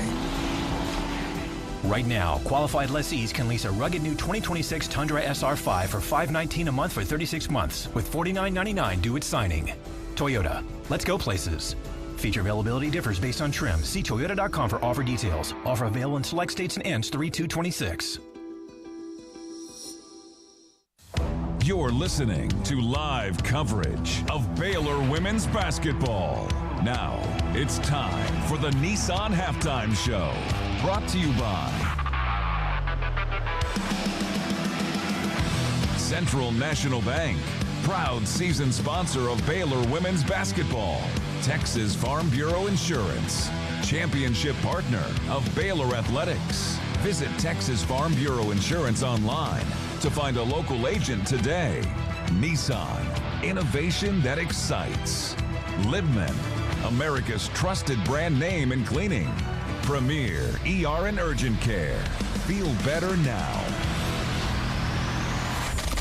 Stay tuned as we break down the first half. Check in on scores and more. All coming up on the Baylor Sports Media Network. Welcome into the Nissan Halftime Report. Nissan, innovation that excites. Baylor is up by a score of 35-26 here at halftime. We're going to take a look at stats in just a moment here. We will also visit with our game sponsor today, Premier ER and Urgent Care. But an important announcement here. Everybody who has Lori's phone number or social media tags, send her an early happy birthday message. And Lori, the voice of the Bears, John Morris, has sent cupcakes for your birthday. And I don't know if this one's special or not. It's in its own. But cupcakes from John Morris in advance of your birthday. Lori, you are the best. We love you. The Baylor family loves you. Happy birthday one day early. Thank you. And I didn't even have to miss 2 free throws to No, you didn't. You just get these right away. Look at this. These look, I mean, we know Magnolia cupcakes are good. We know these are good here. You know, for those of you back at home, these are high quality cupcakes that you have here. So thank you, John, and Lori. Thank you for all you do for Baylor. People people don't know how hard you work. I get to see it up close, and we appreciate all you do. Well, you too. Thank you so much. And Mook, thank you very much for the early birthday wishes and for the Magnolia cupcakes. There we go. And let's hope it's cupcakes for everyone in the second half. Yes, that's good. We will look forward to that. So, Lori, happy early birthday. Thank you. Let's take a look at stats here at halftime now. Baylor out shooting Kansas State 45-35%. Both teams have taken 31 shots. Baylor has hit 14. Kansas State has hit 11. Baylor 5 of 13 beyond the arc. Kansas State 2 of 13 downtown. Wildcats 2 of 4 at the free throw line. Baylor 2 of 3. The Bears have turned it over 10 times and forced 9 turnovers and been outscored out of that sequence 9-6 by Kansas State. But Baylor with the edge on the board, 22 rebounds to K-State 16, including 6-4 on the offensive glass. Baylor with 8 assists on 14 field goals. Kansas State with 6 on 11. For the Wildcats, they are led in scoring by Gina Garcia and Brandy Herod. They have 6 points apiece. Nastia Claessens has 5 rebounds to pace the Wildcats. 2 assists for Gina Garcia leads them as well. 5 points for Tess Heel, and no one else has more than 4. For the Bears, balanced scoring, but leading the way today at both ends of the floor is Dariana Little-Page-Buck. She has 8 points and 10 rebounds, nearly a double-double here in the first half, well on her way to her 12th double-double of the year. After that, Talia Scott's hit a pair of 3-pointers. She has 6 points at intermission. Kirsten Johnson and Jana Van Geitenbeek each with 5. Easy has you covered. Game day or work day, keep your drinks cold and your spirits bold. Ice and Easy. We deliver, you chill. Proud supporter of the Baylor Bears. Hi, I'm Jim Turner at Jim Turner Chevrolet in McGregor. As we celebrate our 10th year anniversary, I want to say thank you to all of our customers. Our dealership is more than a business to me. That's why when you come see us for a reliable new Chevy or award-winning service, we treat you like family. Come see our new collision center, now open to serve you even better for many years to come. Enjoy the game, then come see us at Jim Turner Chevrolet in McGregor. Together, let's drive. Hellberg Barbecue is a family-owned business started here in Waco, Texas, and proud to serve the local area. They love to cater all kinds of events, big and small. Serving Baylor and its families is one of their favorite things, and they even ship barbecue nationwide. Check them out while here in Waco or online and support one of Waco's local barbecue restaurants, Hellberg Barbecue. Salt, pepper, and a whole lot of prayer.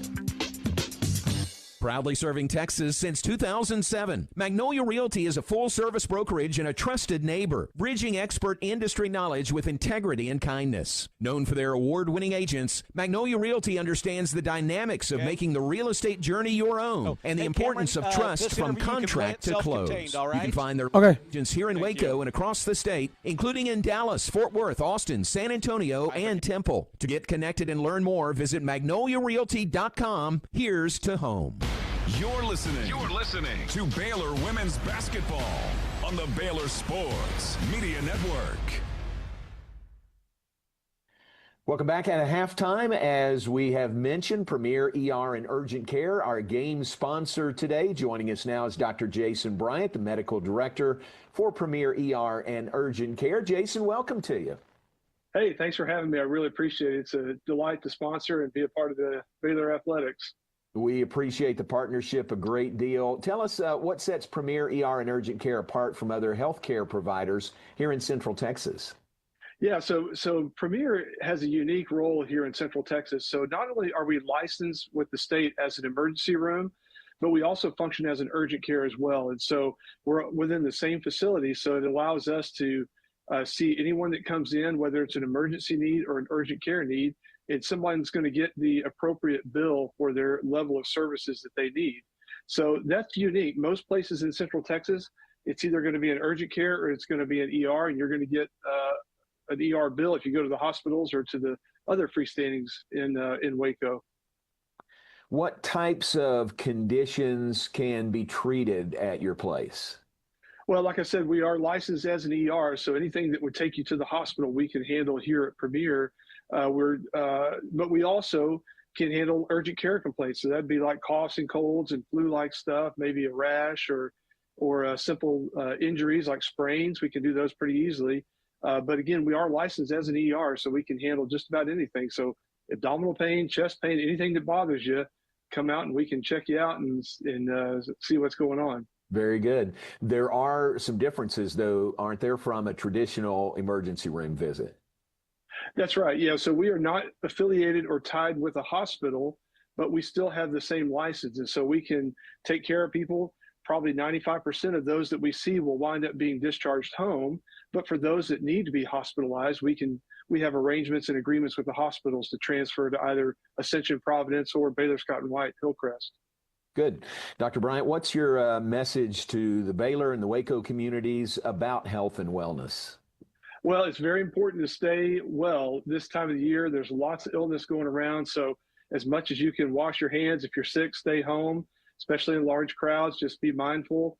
And if you are sick, it's best to just lay low and let your body recover. Drink lots of water. Most people don't drink enough water, and that makes a big difference for your overall health. And if you have any problems, though, if you're concerned about something, by all means, get it checked out, and you're welcome to come to Premier for us to look at you. Yep, that's great advice. Where could someone go to learn more about Premier? Yeah, so the best place to look is premier.care, and that's an online webpage. It'll show you the locations. It allows you to online check in, so you can pre-register.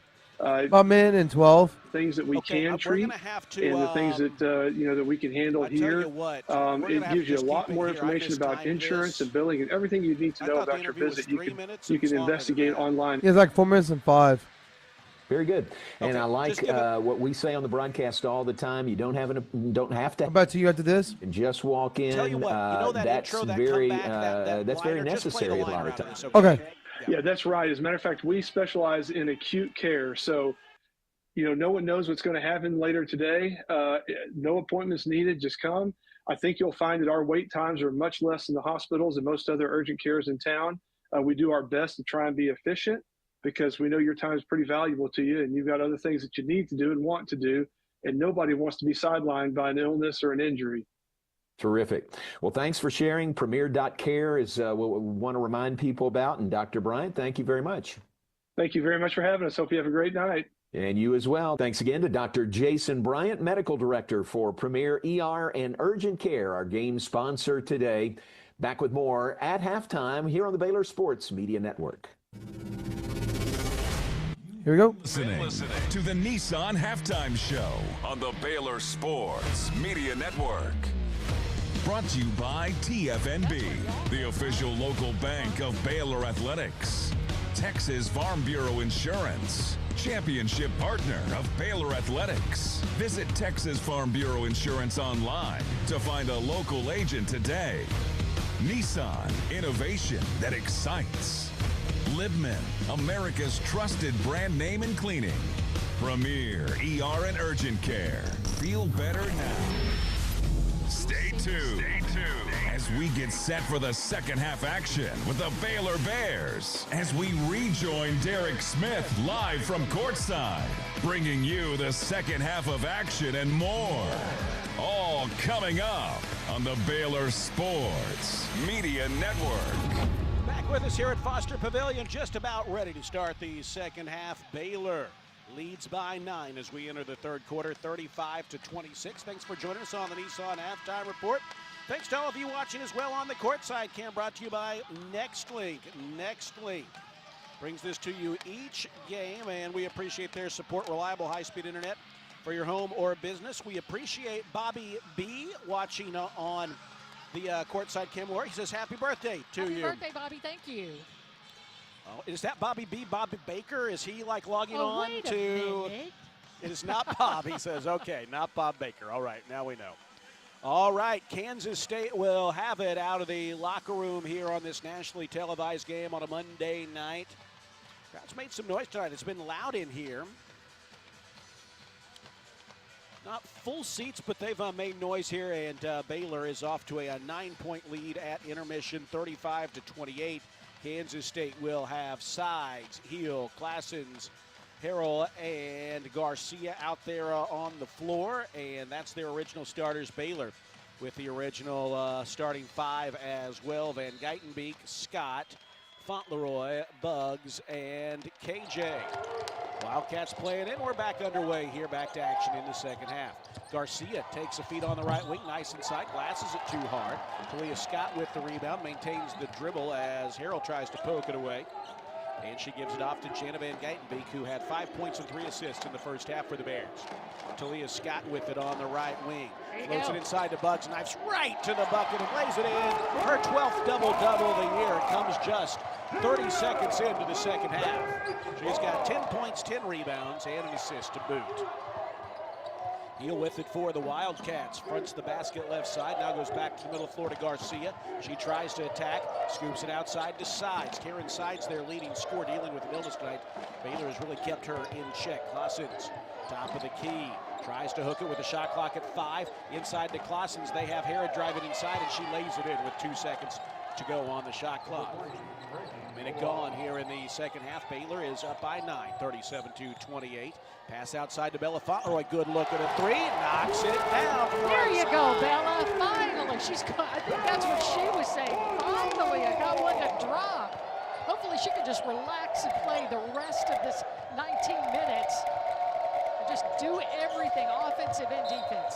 Bears match their biggest lead at 12, and a foul is called on Talia Scott as Sides tries to cut through a screen for Talia. That's her second, and the team's first in the third quarter. And yeah, I'm glad that's not on Jana. She is playing with 2. She, Bella Fauntleroy, and Talia Scott each have 2 apiece for the Bears.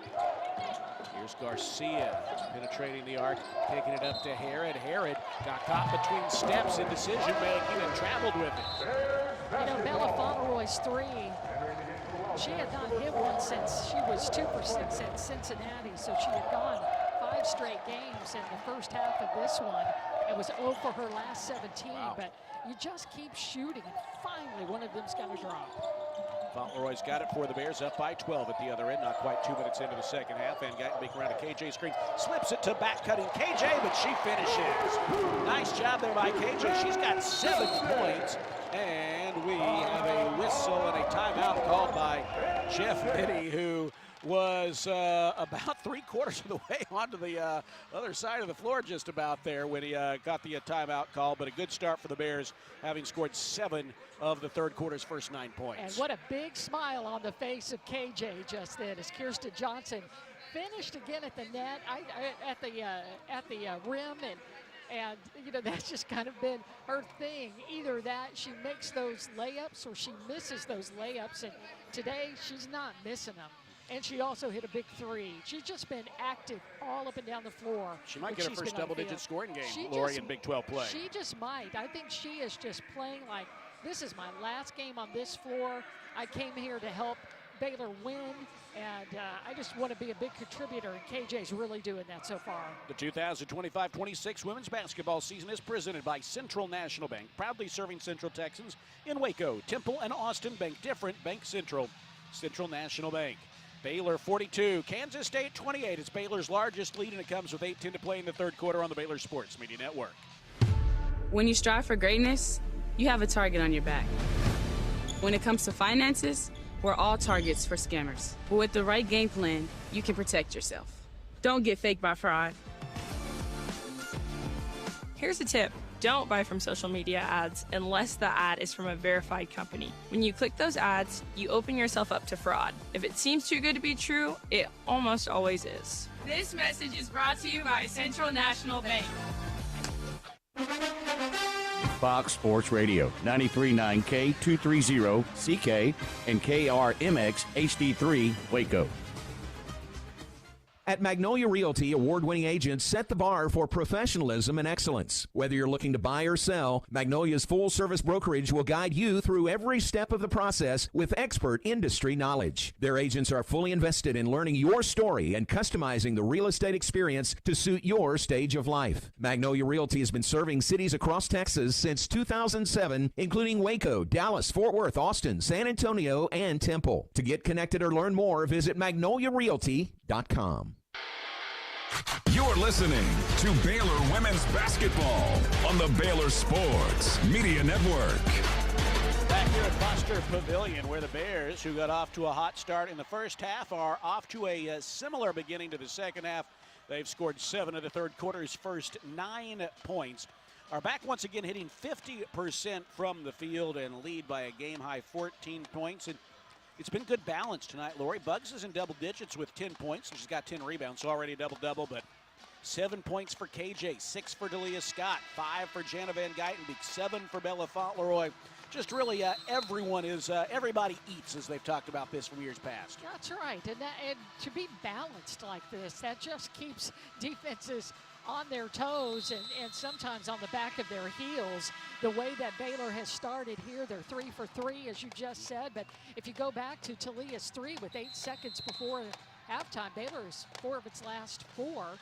And another a good thing about that, Derek, is that all 4 of those buckets have been assisted. Yeah, and Baylor now with 11 assists on 17 field goals as Kansas State has it out of the timeout called by Jeff Mitty. They've already called 2 of them tonight. Here is Spicer, who is checked back in. Spicer has it on the left edge. Knifes inside. She's cut off. Jana trying to stay with her. Pokes the ball away and steals it. Good defense there by Jana Van Guytenbeek against Spicer, who has a size advantage. Jana scoops it out to Bella. Steps into a 3. There's another one. Bella Fauntleroy now with 10 points, and the Baylor bench is loving it. Oh, my gosh, the coaching staff was going, come on, ball, go in. That's 2 straight threes after missing her last 17. And Bella is feeling it tonight. 17-point Baylor lead, biggest of the night. It is Heel with it, fighting through a screen, swinging it across to Garcia. Loses the ball, picked up by KJ. She feeds it to Bucks, who taps it to Talia Scott. Baylor into the open floor as Kansas State gets back defensively. Talia to KJ, looking for a teammate, gives it to Jana Van Geitenbeek. 3 minutes gone in the second half. The Bears have scored the game's last 8 points. Talia Scott nearly fumbles it along the sideline, but takes the feed back with 10 seconds to shoot. She has it knocked away, chases it down, angles inside, kicks it in the corner. Low pass to Jana, one more to Bugs. Her 3 attempt is blocked by Claessens, and Kansas State comes away with it. Claessens takes the outlet pass in the front court. Spicer is going to try a long 3, and it's wide right. That was a long 3, and she had a long time to think about it. It was right in our sights, and as soon as she let it go, you could tell it was not going to hit rim. Yeah, it was a little off. But we've seen her pop some here today. She's had a really nice 3, but missed her last 3 after she hit that first one. Here's Talia Scott on the right wing, looking inside, lobbing it to Bugs on the right baseline. Bugs to KJ. There's an extra pass in the corner. Bella Fauntleroy, a contested 3. That skips off the rim. The ball is loose along the baseline. Grabbed by KJ. Feeds it to a cutting Van Geitenbeek. Bella Fauntleroy tries again and cashes in. Bella Fauntleroy with 13 points. Last 3 shots have all been 3s. And the Bears are up by 20. Lori Bella has 9 of her 13 points here in the first 4 minutes of this third quarter. Herod chases after a pass, and she is bumped and bodied there by KJ. It's KJ's first, the team second. And bodied by KJ. Yeah, no, it doesn't happen a lot. Well, if you're going to make it count, bump and body somebody. Oh, it's just what the doctor ordered is to see number 22, Bella Fauntleroy, just get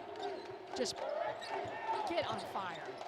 Garcia lobs it inside to Claessens off the inbounds. They feed it down low to Herod, who misses in close, got her own rebound, lost it out of bounds, but last touched by the Bears. Lori, you know, the strength of this Baylor team has been the defense this year. The offense has been good, occasionally really good, but I think that's been the area you really want to see improvement on. And boy, if you could get a little more from Bella, that would be huge. KJ with another block. Herod challenged her poor decision. And it's going to stay with the Wildcats with 5 seconds to shoot. That's 2 blocks for KJ. She just stays with the basketball so well. She makes you feel like you're getting away from her. You know, you're like she's not going to be able to defend you. Here's a running attempt by Heel right to left, and she flips it in near the end of the shot clock. Still, it's an 18-point Baylor lead. That was just a good shot. That's what we say.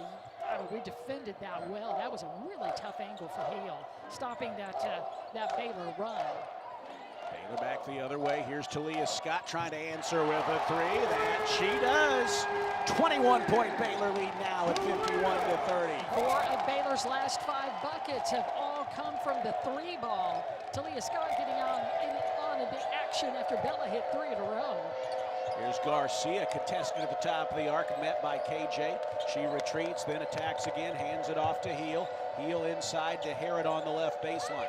Back up top with the shot clock at single digits. Herod tries to cut inside, and KJ tries to swat her shot, but she is fouled. Looked like she kind of got her on the elbow there, or the wrist rather, as she went up there. Free throws are coming. That is KJ's second foul, and the team's at third. But the Bears are on a 14-2 run over the last 4 minutes and have a game-high 21-point lead as we head into the break. By the way, Lori, birthday wishes coming in from Tim Jackson, the Round Rock Express general manager, former Baylor baseball player, and from my mom and dad in Indiana. So happy early birthday. Yeah, thanks, Tim, and thank you to the Smiths. I'm reminded of when we were in West Virginia a couple years ago. Remember the team saying happy birthday to you in the team room? Yes, I do. Good memories. It was all the seniors leading it too. And I heard Nikki say, oh, happy 30th birthday. Ha, ha, That's ha. right. That's right. Yep. Thank you, Coach Nikki. She's usually pretty on top of the stats, so we'll assume that is correct. Baylor is up 51-30 with 4:47 to play in the third quarter on the Baylor Sports Media Network.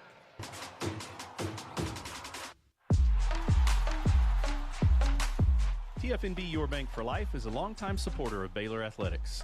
Find out why more Baylor fans are making TFNB their bank for life. Sign up for our Edge checking and get your own custom Baylor Bear debit card. With 6 convenient locations and an award-winning mobile app, banking has never been easier. TFNB, your bank for life. Member FDIC. You hear that? That's the sound of Pepsi Zero Sugar, the better tasting, more refreshing Zero Sugar Cola. Listen to that endless pour. Pure refreshment. If it sounds this good, just imagine how it tastes. Oh yeah, so good. Pepsi Zero Sugar. Let your taste decide. You're listening to Baylor Women's Basketball on the Baylor Sports Media Network. Baylor is up by a score of 51-30. They've outscored Kansas State 16-4 in the third quarter. And Lori, Kansas State is a solid team that's got some talent, but really out of the locker room in both instances tonight, first and third quarter. Baylor has made its way out of there and just really put it to Kansas State. They opened up a 10-2 lead on the game, and now they've pushed it to 21 here in the third.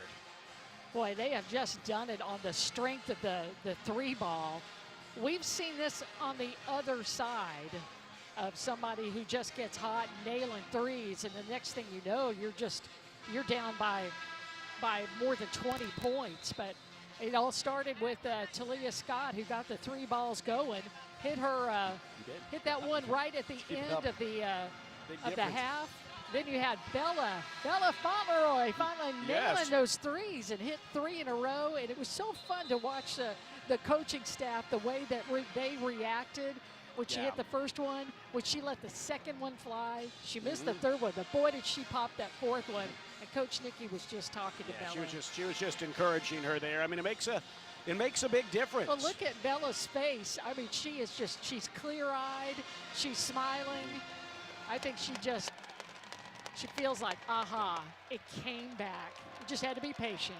Out of the timeout, Herod at the free throw line, and she hits the first one more coming. Now, Herod's another one of those Oklahoma City basketball products, Putnam High School. She hit them both. Let me make sure, is that Putnam West where she's Putnam from? City North, I think. Putnam I forget. City, I'm glad she just didn't hear me, and I apologize for everybody who went to Putnam City North. I only remember that because I went to college with a guy in Indiana who was from, actually, oddly enough, from Putnam City North. Here is Jana Van Geitenbeek with it for the Bears, kicking it out to Talia Scott. Good look at a three. Hit it, didn't get the foul call, but hit the three. She's got 12 points. Baylor is just on fire from beyond the arc now, 10 of 20 from downtown. And that is 3 assists from KJ. Here's a three as Foy tries to answer. No. Long rebound snagged by Jana, but she is tied up. That's going to stay with the Bears, though. Baylor basketball. Baylor up by 22 points. 13 for Bella, 12 for Talia, 10 for Bugs. Bella Fauntleroy scoops it to KJ, who swings it to Janet. Extra pass. Talia wants 3 more. It's that kind of night. She hits it again. The Baylor bench is loving it.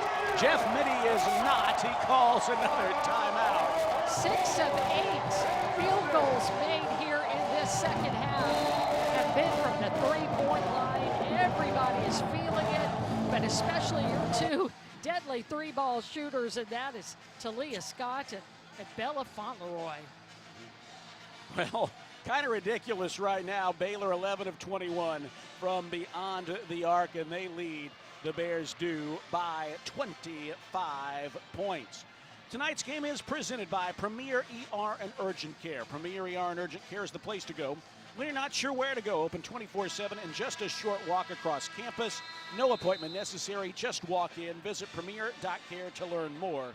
Premier ER and Urgent Care, the official around-the-clock care provider of Baylor Athletics. I misspoke, but 5 of Baylor's 8 shots that they have, or 8 buckets, are from the three-point line. I just forgot that it was Talia's was right at the end of the half. Oh, yes. But Baylor is just on fire right now with the three ball. And Jana Van Geitenbeek is just piling up the assists. She has 8 so far, and she is just getting them. She has, I think, assists on 1, 2, 3, 4, 5 of the last 6 made baskets. Wow. Here is Spicer with it out of the timeout for the Wildcats, giving it off to Heel, kicks it in the corner to Foy, who bounces it down on the block to Harrod. She wants to turn around and lean in on Bugs. Bugs cuts her off. Good defense. 5 on the shot clock. She finally gets rid of it to Foy. Foy cut off. She tries a follow-away jumper, leaves it short with the shot clock dwindling down. Baylor with the rebound, and here comes Jana Van Geitenbeek up to 5 points and 8 assists. Jana gives it to KJ, looks at a 3. Oh, that spins off, and the rebound is grabbed by Spicer. Spicer gallops into the front court, gives it across to Heel, and just a little bit of a shoulder there from Bella Fauntleroy, and she's called for her 3rd foul. The team's 4th, and it comes with 3:11 to play in the 3rd quarter.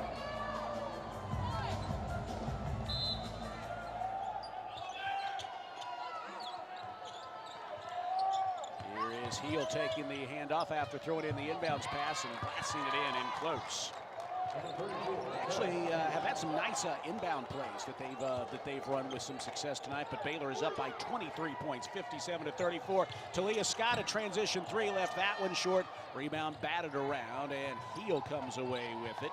Feeds it ahead to Garcia. Garcia scoops it back to Spicer, spins in the lane, and simply had the basketball taken away from her.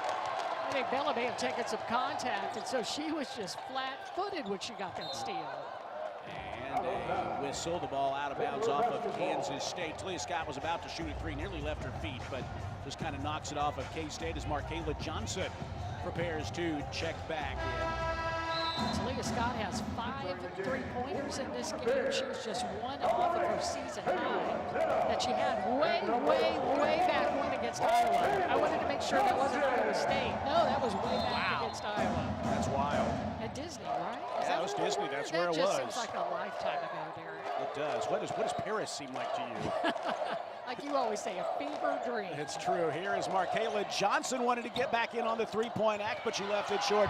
Offensive rebound. Bugs fouled on the way back up, and free throws are coming. Jordan Spicer with the foul, her 3rd, team's 1st. We haven't talked about Bugs in a while. Bugs pulling down her high-pointing that offensive rebound, and pulling down rebound number 11 in this game. Again, just the ability for her just to sneak underneath players and get that offensive board.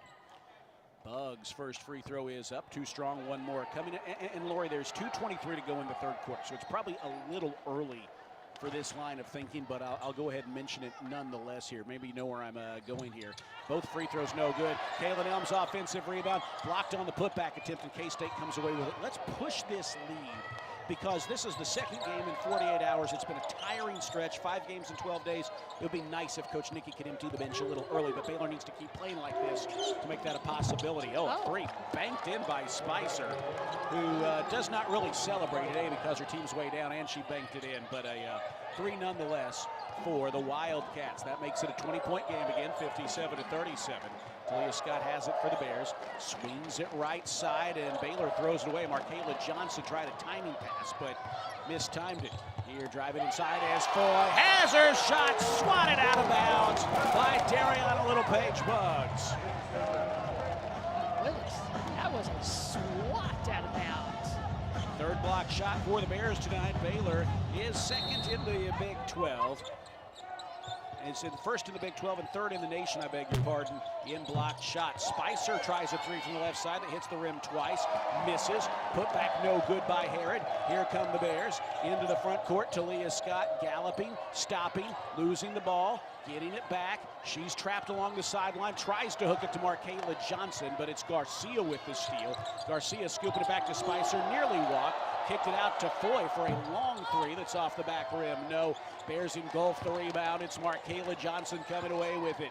Minute 12 to play in the 3rd quarter. Baylor is up by 20, 57-37, despite being scoreless for the last 2:50. See if they can break that on this possession. Marqua Johnson has it on the right wing. Angles it back to the middle of the floor to Talia. Decides to let the 3 fly. It's off the board. No. Rebound is loose on the floor. It is between the feet of a Kansas State player, and the Bears put a hand on there and tie it up. That was under the leg of Herod, and she just laid there, and finally the Bears reached in there and tied it up. That was the most nonchalant jump ball I've ever seen in my life. Yeah, that was odd. Baylor by 20. See if they can push the lead here in the final 50 seconds of the third quarter, but first they have to get an offensive stop against the Wildcats. It's been a great third quarter for the Bears, who have doubled the Wildcats up 22 points to K-State's 11. Garcia puts it ahead to Foy, now to Cotton. Janessa Cotton, who's checked in for the first time. 10 to shoot for Kansas State. Here's Garcia swinging it to Cotton. Cotton's going to try a long two and leave it short. Rebound picked up by Bella Fauntleroy, and Baylor can play for the third quarter's last shot. It's been a great 9 minutes and 40 seconds. Let's see if they can close it out with a bucket here and go into the fourth quarter with even more momentum. Talia Scott swings it over to Bella. She lets a three fly. Another one is good. Still 6 seconds to play. Kansas State now can play for the last shot, but Bella's up to 16 points. Here is Heel trying a three at the buzzer and knocking it down to answer as we head to the fourth quarter. But all Bears in this one, they lead by 20 as we head into the final 10 minutes here at Foster Pavilion. Hey, Bears fans, this basketball season, make Pepsi your go-to game day drink, because it's the only drink for basketball watching. Pepsi, that's what I like. Proud partner of Baylor Athletics. Baylor 60, Kansas State 40. That's the score as we head to the fourth on the Baylor Sports Media Network. See for yourself why Green Eye Associates is voted best in Waco year after year. Enjoy exceptional service and care from Dr. Leanne Green, along with her dedicated optometrists and staff. Receive trustworthy insights about your eye health, enjoy the impressive variety of contacts and eyewear, and work with the most experienced optical team in Waco. Don't miss the new state-of-the-art dry eye therapies that rejuvenate the eyes, face, and neck areas with safe, non-invasive treatments to restore comfort and quality of life. Visit greeneyeassociates.com. Green Eye Associates, official optometrist of Baylor Athletics. Are you tired of slow internet? Are data caps and throttling making it impossible to stream your favorite shows and movies? If so, it sounds like it's time to switch to Nextlink Internet. With Nextlink, there are no data caps and no throttling, just super fast internet speeds, up to 1 gig over wireless in some areas. Plus, Nextlink is an official partner of Baylor Athletics. So don't wait another minute. Give Nextlink a call or go online to nextlinkinternet.com to see what special offers are available to you. Blazing fast internet is just a click or phone call away. Sick 'em, Bears. You're listening to Baylor Women's Basketball on the Baylor Sports Media Network. Bears have been shooting hot from the start tonight. They are at 49% from the field, 48% from downtown, 12 of 25, and that third quarter was particularly electric. Baylor hit 7 of their 12 three-pointers, 2 of 4 from inside the arc, but 7 of their 9 buckets were three-pointers, and 12 of their 16 field goals were, and as such, it is a 20-point Baylor lead, 60-40. Dariana Littlepage-Buggs already has a double-double. She had it just 20 seconds in to the second half. She's got 10 points and 11 boards. Talia Scott has 15 points, but it is Bella Fauntleroy who has really been the story tonight. She has been really mired in a shooting slump, but tonight she is very much not. 16 points, 6 of 10 shooting, 4 of 7 from beyond the arc for 16 points. Really nice to see. And Laura, it doesn't always have to be that kind of great shooting, but you just want to see more of that from her. This team needs her offense, and they've got it tonight. Yeah, especially when she is just shooting in rhythm like she is tonight. Those 4 three-pointers all came in that second quarter. And then you go, that's kind of Talia Scott territory, right? Yeah. Talia had 3 three-pointers in that quarter as well. And I think we mentioned that the buckets where somebody just scored a regular 2 points, and that was Littlepage-Buggs, who started off the scoring just 25 seconds into the second half, and then KJ made one of those layups too. The rest of them, all three-pointers. That'll extend leads really fast. Yeah, and they're still getting it done at the defensive end as well. 34% they've held Kansas State to from the field, including just 21% from beyond the arc. These last 2 games, Baylor's perimeter defense has looked again like the nation's best. And keep it up, Bears. They will inbound the basketball to begin this fourth quarter. And you just want to do what you have been doing. Continue to extend the lead, play great defense. And and then the chips will fall where they may, right? Bears have it out of the quarter break, and Kayla Nelms takes the feed. A nice pass threading the needle through the paint. She's fouled on her way up and will go to the line. That was a nicely designed play, too, because Talia Scott just gets so much attention. And that was one of those slip screens that you see from Kayla Nelms. And Baylor, or Talia fed her well, and Nelms will get to the free throw line because of it and knocks down that first one. That is Nelms' first score, and the foul on Anaya Foy, her second, team's first. One more coming for Kayla Nelms. It's up and it's good. Kayla Nelms, 2 points, 2 rebounds, and an assist for the Bears.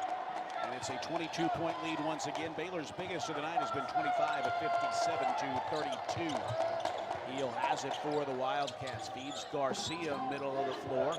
Around the screen, met by Nelms. Cuts inside, feeds Heel up top again. 25 seconds into the fourth quarter, Garcia kicks it to Heel. Head fakes, looks at the bucket, drives inside, and as Baylor knocks the ball away, called for a reach in. Bella Thongleroy, that's her fourth. And the team's first. I'd like to see that again here, Lori. Here's a look at it. Oh, man, it looks like she just got the ball. Maybe a little, wow, look at this. Ball.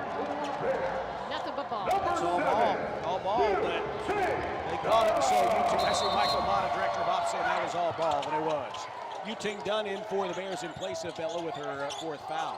Inbound finds Foy. They give it off to Cotton. Cotton bounces into the lane, tries a tough follow away. It's no good, in and out. Nelms collects the rebound. Feeds it ahead to Talia Scott, who has 15 points. Now it's Scott left edge. She has a little bit of room, but Foy puts hands in the air. Gives it up top to Marqua Johnson. Marqua attacking the bucket. Leans in, maintains her balance, and scoops it deftly off the glass and in. Good balance, good body control by Marqua Johnson. And the lead is 24. Marqua Johnson with 7 points. My goodness, what a move. So smooth from Marqua Johnson. Spicer will try a three, no good, too strong. Nelms grabs the rebound in a crowd, and here come the Bears once again, hitting 50% of their shots from the field. Talia Scott attacking inside, little runner, good.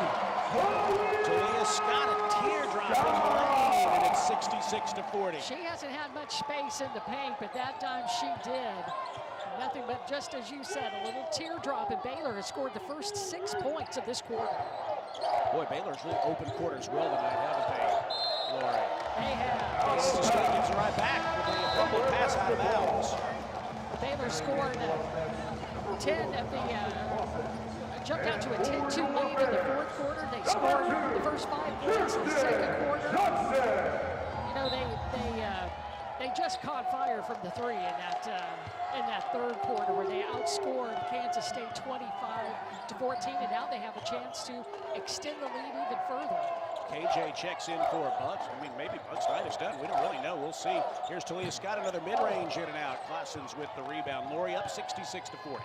With 7:55 and counting to play as Kansas State in transition really walks with it. Keep going. Here is Janessa Cotton missing a pull-up jumper from the right mid-range, and KJ collects the rebound. I think if Baylor can push this another 2 or 3 minutes, Coach Nikki might be able to really empty the bench here and give the starters some real rest. Talia Scott cuts inside and lost the basketball. Cotton picks it up, pushes it ahead to Claessens. Claessens right to the bucket. Johnson contests, but Claessens lays it in. Well, Claessens last time did not finish on that rim run, and that time she was determined to go score. She cuts in front of a pass from KJ to Dunn and has an uncontested layup, which she hits. That's 4 quick points for Kansas State. Still, Baylor up by 22, 66-44. Baylor outscored K-State 6-4 here to start the fourth quarter. Marqua Johnson looking for a little room, popping a mid-range jumper, splashing it in. She's got 9 points. If she gets another category, she'd have back-to-back double-digit games for the first time in her career. You know, she, again, is just playing with a lot of confidence right now, and she also is feeling it too, not trying to do too much, but do exactly what she can do, are those pull-up jumpers. She's so skilled at that. Baylor by by 24. Klassens tries a tough follow-away. Glasses it, misses everything. Good defense by KJ. Nelms with the rebound. Gives it off to Talia Scott. Scott tries a three. She's fouled. 3 free throws are coming. That's just becoming ridiculous at this point. It is. It's the second on Garcia, her second now. Lori, I don't know if Garcia turned her back to her. That is a veteran move by Talia Scott because she saw that Garcia was right in front of her, so she popped the three and then landed on her, and that's a foul on the defender. You're right, that is just smart play from Talia, but who gets there so often because they have to respect her three-point ability, and she just smart at being able to get there and convert them. She gets the first free throw. Baylor 5 of 8 from the line tonight. She's got 2 more coming, 18 points for Talia Scott. Awfully quiet. She gets the second. On the way. She hits this. She'd reach 20 points for the game. It's up, and she's got 20 for the game. I just love how she rips the nets. Jada Van Guydenbeek checks in. Talia Scott with a big smile on her face as she exits. Well, Jada Van Guydenbeek has 5 points, 8 assists. Could she get double-digit assists on the night? Well, that's a great stat line for Talia Scott. We'll talk about it in just a moment. Spicer for 3 rattles at home. Kansas State to cut the Baylor lead to 24. It was momentarily 27. Their largest. Jada Van Guydenbeek back in for the first time in the fourth quarter. Yuting Dunn takes the feed on the left side. She dances along the wing, feeds it up top to KJ, now pushes to Jana. Van Guydenbeek to the top of the key, tries to lob it in the post, but Kansas State got a hand in there, tipped it and stole it. Klassens into the front court. Hands it back to Foy. Now to Spicer. She's always a danger to unload from anywhere on the floor. She bangs her way inside on Dunn. Tries a tough follow-away. Glasses it up and off. Van Guydenbeek collects the rebound, and here come the Bears. Just about halfway through the fourth quarter. Not quite. 5.5 minutes to play left in this ballgame. Baylor is up 71-47. Nelms tries to feed it inside to KJ. Those post passes aren't working. Batted away from behind and stolen. Spicer in transition tries a three. No. Offensive rebound, Foy. Put back is short. Nelms fighting for the rebound. Jump ball called. It's going to stay with Kansas State. With 20 to shoot. 5:17 to play here in the quarter.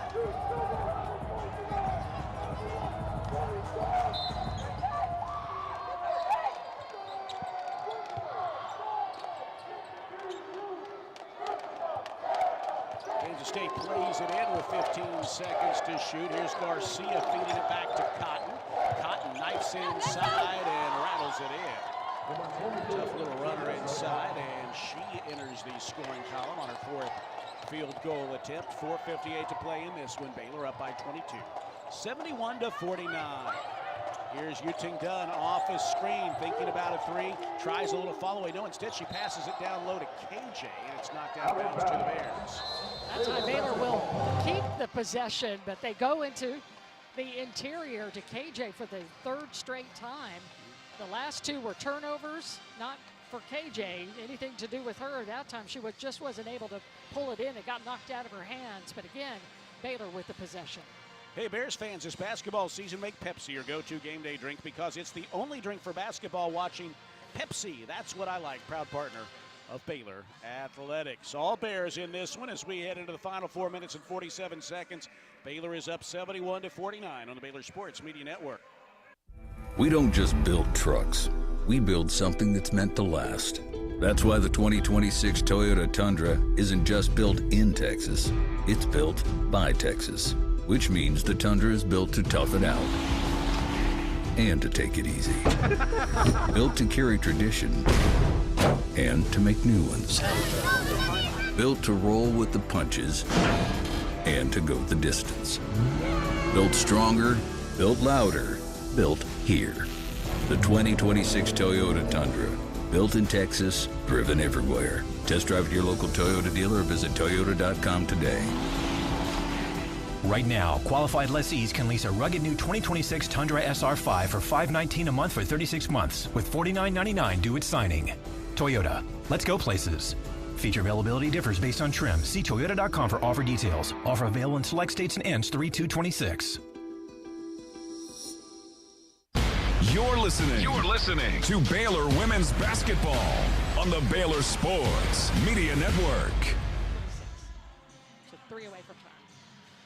Back here at Foster Pavilion, Baylor leads, Kansas State 71-49. And Lori, as we're talking here, we got a question from the audience wondering how many rebounds Dariana Littlepage-Buggs is from tying Kalani Brown for 4th place all time. I'm really glad that question came up, because usually I keep up with that and I have it right where I need it. But to answer the question real quickly, 3 rebounds away from tying Kalani Brown for number 4 all time.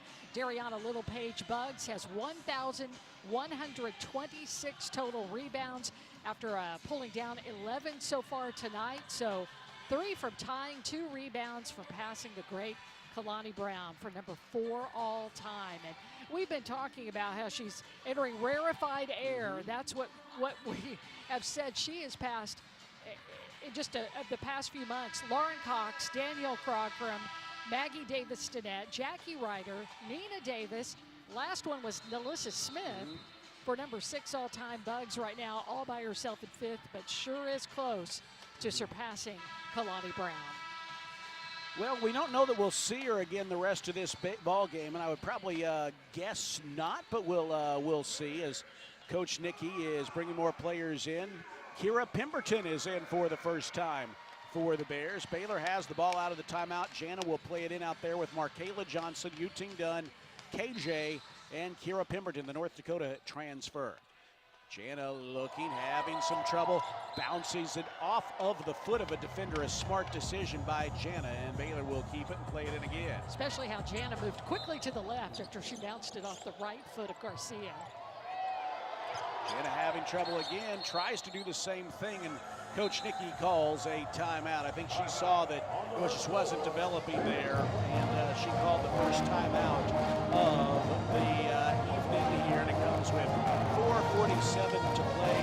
Or let's just see this team close strong here. They have led from the early portions. Kansas State has never led in this game. They cut it to 1 point a couple of times, but it's really been all Bears in this. When you're up by 22 points, you've led by as many as 27. The goal is to really just finish strong. It's a momentum-building game after the win on Saturday against Arizona. You're about to win your 4th game over the course of the last week and a half, and see if you can close it out strong. And you'd love to see with an inbound pass. Yes. You want to be able to execute this because, and you're in the NCAA or the Big 12 tournament. That's one where you just don't want to make it an easy turnover. You just got to be able to execute these and find the open player. You got to just work hard for it, though. Jenna Van Geitenbeek to play it in once again. Looking, here comes Marqua Johnson off a screen. Yuting Dunn hits the deck, and a foul's going to go against Kansas State. That will be called on Anaya Foa. No, who is that called on? Let's see. No, that is Spicer, I beg your pardon. Jordan Spicer with the foul, her 4th, team's 3rd. 4th opportunity for Baylor to play it in. This time they flip it in on the right wing to Dunn, attacking the basket, and it's knocked out of bounds by K-State. Baylor will play it in again with 16 seconds to shoot.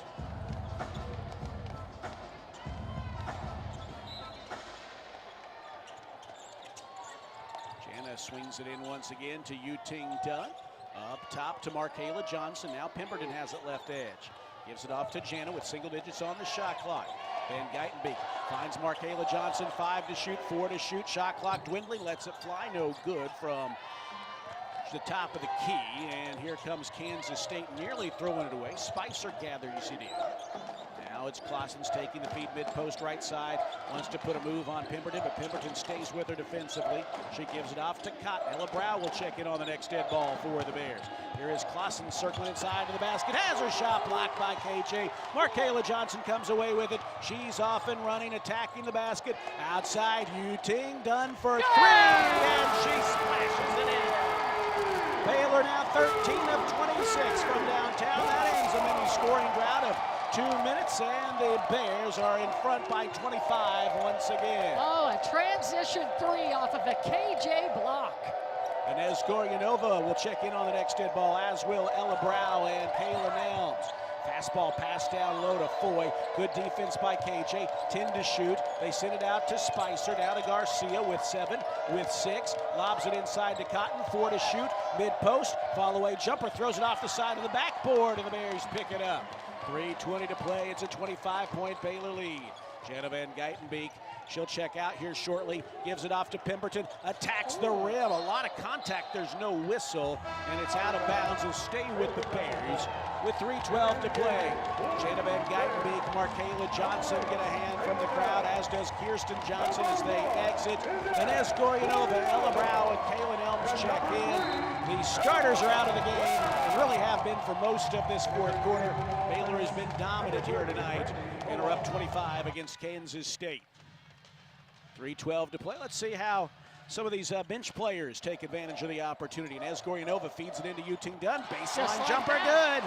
Giving Goryanova an assist immediately upon checking in. Way to go, Inez. Way to go, Dunn. Garcia back to the basket, middle of the floor, under 3 minutes to play. She kind of sells the contact on Goryanova and on Nez. That's her first. Just the second on the Bears, and it comes with 2:57 to play here in this third quarter.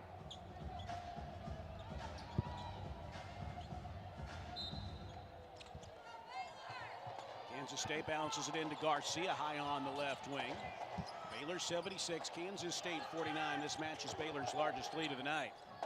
Spicer has it, spins inside, gets downhill, cut off, feeds it out to Garcia with 5 to shoot, with 4, back to Spicer. A long 3 is good as the shot clock was about to expire. Good three-point shooter, Spicer. She has 12 points now on 4 of 9 shooting beyond the arc.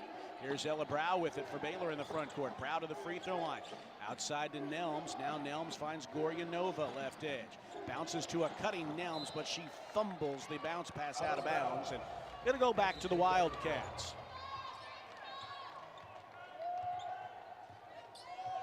(76-52) Bears, 2:14 to play. Here is Claessens bouncing to Spicer and now to Foy. Ella Brow guarding Foy on the left edge. Now Pemberton picks up Claessens defensively. Claessens on the left wing. Sends it up top to Foy once again. We're down under 2 minutes to play. Foy with some tough body control, but she can't hit the shot in close, and the rebound is out of bounds to the Bears. Bears playing right now with Goryanova, Brow, Dunn, Pemberton, and Nelms. It's been all Bears really since the early going of this game. Just over 100 seconds left. Dunn wants 2 more. Left the jumper short. Offensive rebound. Nelms, and the putback is good. Kaylin Elms now 6 points, 6 rebounds off the bench. There's Garcia with it. Back the other way. We're under 90 seconds left in this one. The Bears are in position. They're going to close this out, and they're going to play for at least a share of the Big 12 title on Sunday afternoon in Fort Worth. They have taken care of business tonight. Foy knifes inside and uses the glass to get 2 more. Foy is a solid player for them. A lot of good young freshmen on this team. And it's a 78-54 Baylor lead. Just over a minute left. Goryanova feeds it right side to Ella Brow. Brow back to Nez. Nez finds Nelms inside, and she's stripped on the way up. That was Herod who got a hand in there on it. Herod tries to take it all the way, bangs into Brow and misses the runner. Nelms another rebound, and here come the Bears with one more real look at the basket as we're down to 42 seconds to play, about 17 seconds between the clocks. Strong performance by the Bears tonight here at Foster Pavilion in the final regular season home game. Brow has it on the left edge, bounces down low to Pemberton, leans in, floats it up and in, rattled it home. Kira Pemberton gets in on the act offensively, and Baylor leads it 80-54. Shot clock is dark, and here is Garcia. They don't seem inclined to attack the bucket too quickly. You know, if they miss or if they make, Baylor's going to run the clock out. We're under 10 seconds to play. Bears have dominated this one from the start. Claessens in the lane, 4 seconds left, scoops it back to Herod. She's going to try a tough follow away, and it's no good, and that's the ball game. Baylor 80, Kansas State 54. Baylor improves to 13-4 in Big 12 play, and Lori, buckle up again. Once again, the regular season is going to end with a matchup against TCU with a ring and a banner on the line. Well, here we go again. But you know what? You had to get through this one today, and we really wanted to see Baylor have a good, solid 40 minutes. And I tell you, they did today. They just came out feeling good, feeling confident, and just really battling through this one. You know, Lori, I thought Baylor played good but not great on Saturday. Tonight was encouraging because they did play. They did play great basketball. Over 50% from the field, 50% from beyond the arc. They hold Kansas State to 26% from downtown, 34% from the floor, and they win this one going away. And you get to rest the starters much of the fourth quarter. You sure did, but you got solid performances. Look at Talia Scott. It's been a while since we've seen her shoot at 50% or better from the field. 50%, 5 of 9 from beyond the arc. Perfect for 3 free throws, and that's just unsurprising to us. She also had a couple of assists on this game. And the one you're so happy for is number 22, Bella Fauntleroy today. Look at her stat line today. Yeah, Bella Fauntleroy being interviewed on ESPN2 right now. She finishes the night with 16 points, 4 of 7 from beyond the arc, her best game in a while. Our first Central Credit Union postgame show is coming up next. We will hear from Dariana Little-Page-Buggs and from Bears head coach Nikki Colin. We'll look at the stats in this one, other scores, and get you ready for the rematch, the showdown, the regular season finale on Sunday. That's all on the way from Foster here on the Baylor Sports Media Network. Do you want to earn points while cheering on your favorite Baylor teams? Join Baylor Bold Rewards. Track your attendance on the Baylor Sports app across athletic events and earn points towards prizes and experiences. Download the Baylor Sports app or register online today at BaylorBoldRewards.com and start earning your points today.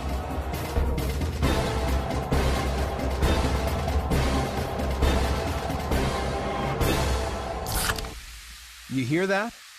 That's the sound of Pepsi Zero Sugar, the better tasting, more refreshing Zero Sugar Cola. Listen to that endless pour. Pure refreshment. If it sounds this good, just imagine how it tastes.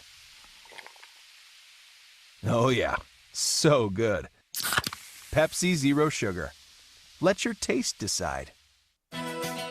Looking for a fun night out with family or friends? Head to Magnolia Field at Baylor Ballpark and catch Baylor baseball this season. Single game tickets are on sale now, starting at just $5 for general admission seating. Or stop by the ballpark for $2 Tuesdays, featuring discounted concession items plus $2 off general admission tickets.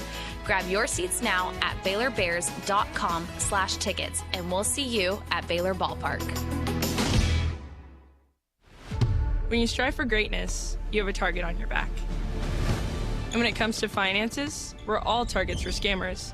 With the right game plan, you can protect yourself. Don't get faked by fraud.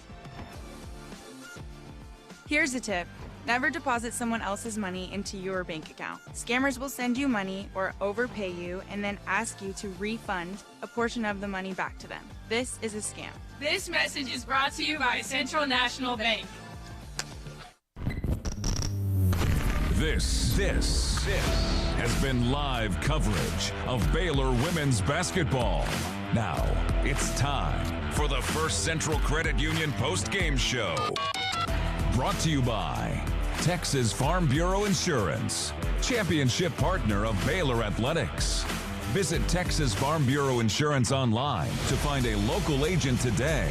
Central National Bank, proud season sponsor of Baylor women's basketball. Nissan, innovation that excites. Lidman, America's trusted brand name in cleaning. Premier ER and Urgent Care. Feel better now. Stay tuned as we break down the game. Listen to highlights, talk with Coach Colin, players, and more. All coming up on the Baylor Sports Media Network. Here at Foster Pavilion, after a dominating performance by the Bears in the regular season's penultimate game and the final game at Foster in the regular season. That is stunning. It is, Lori.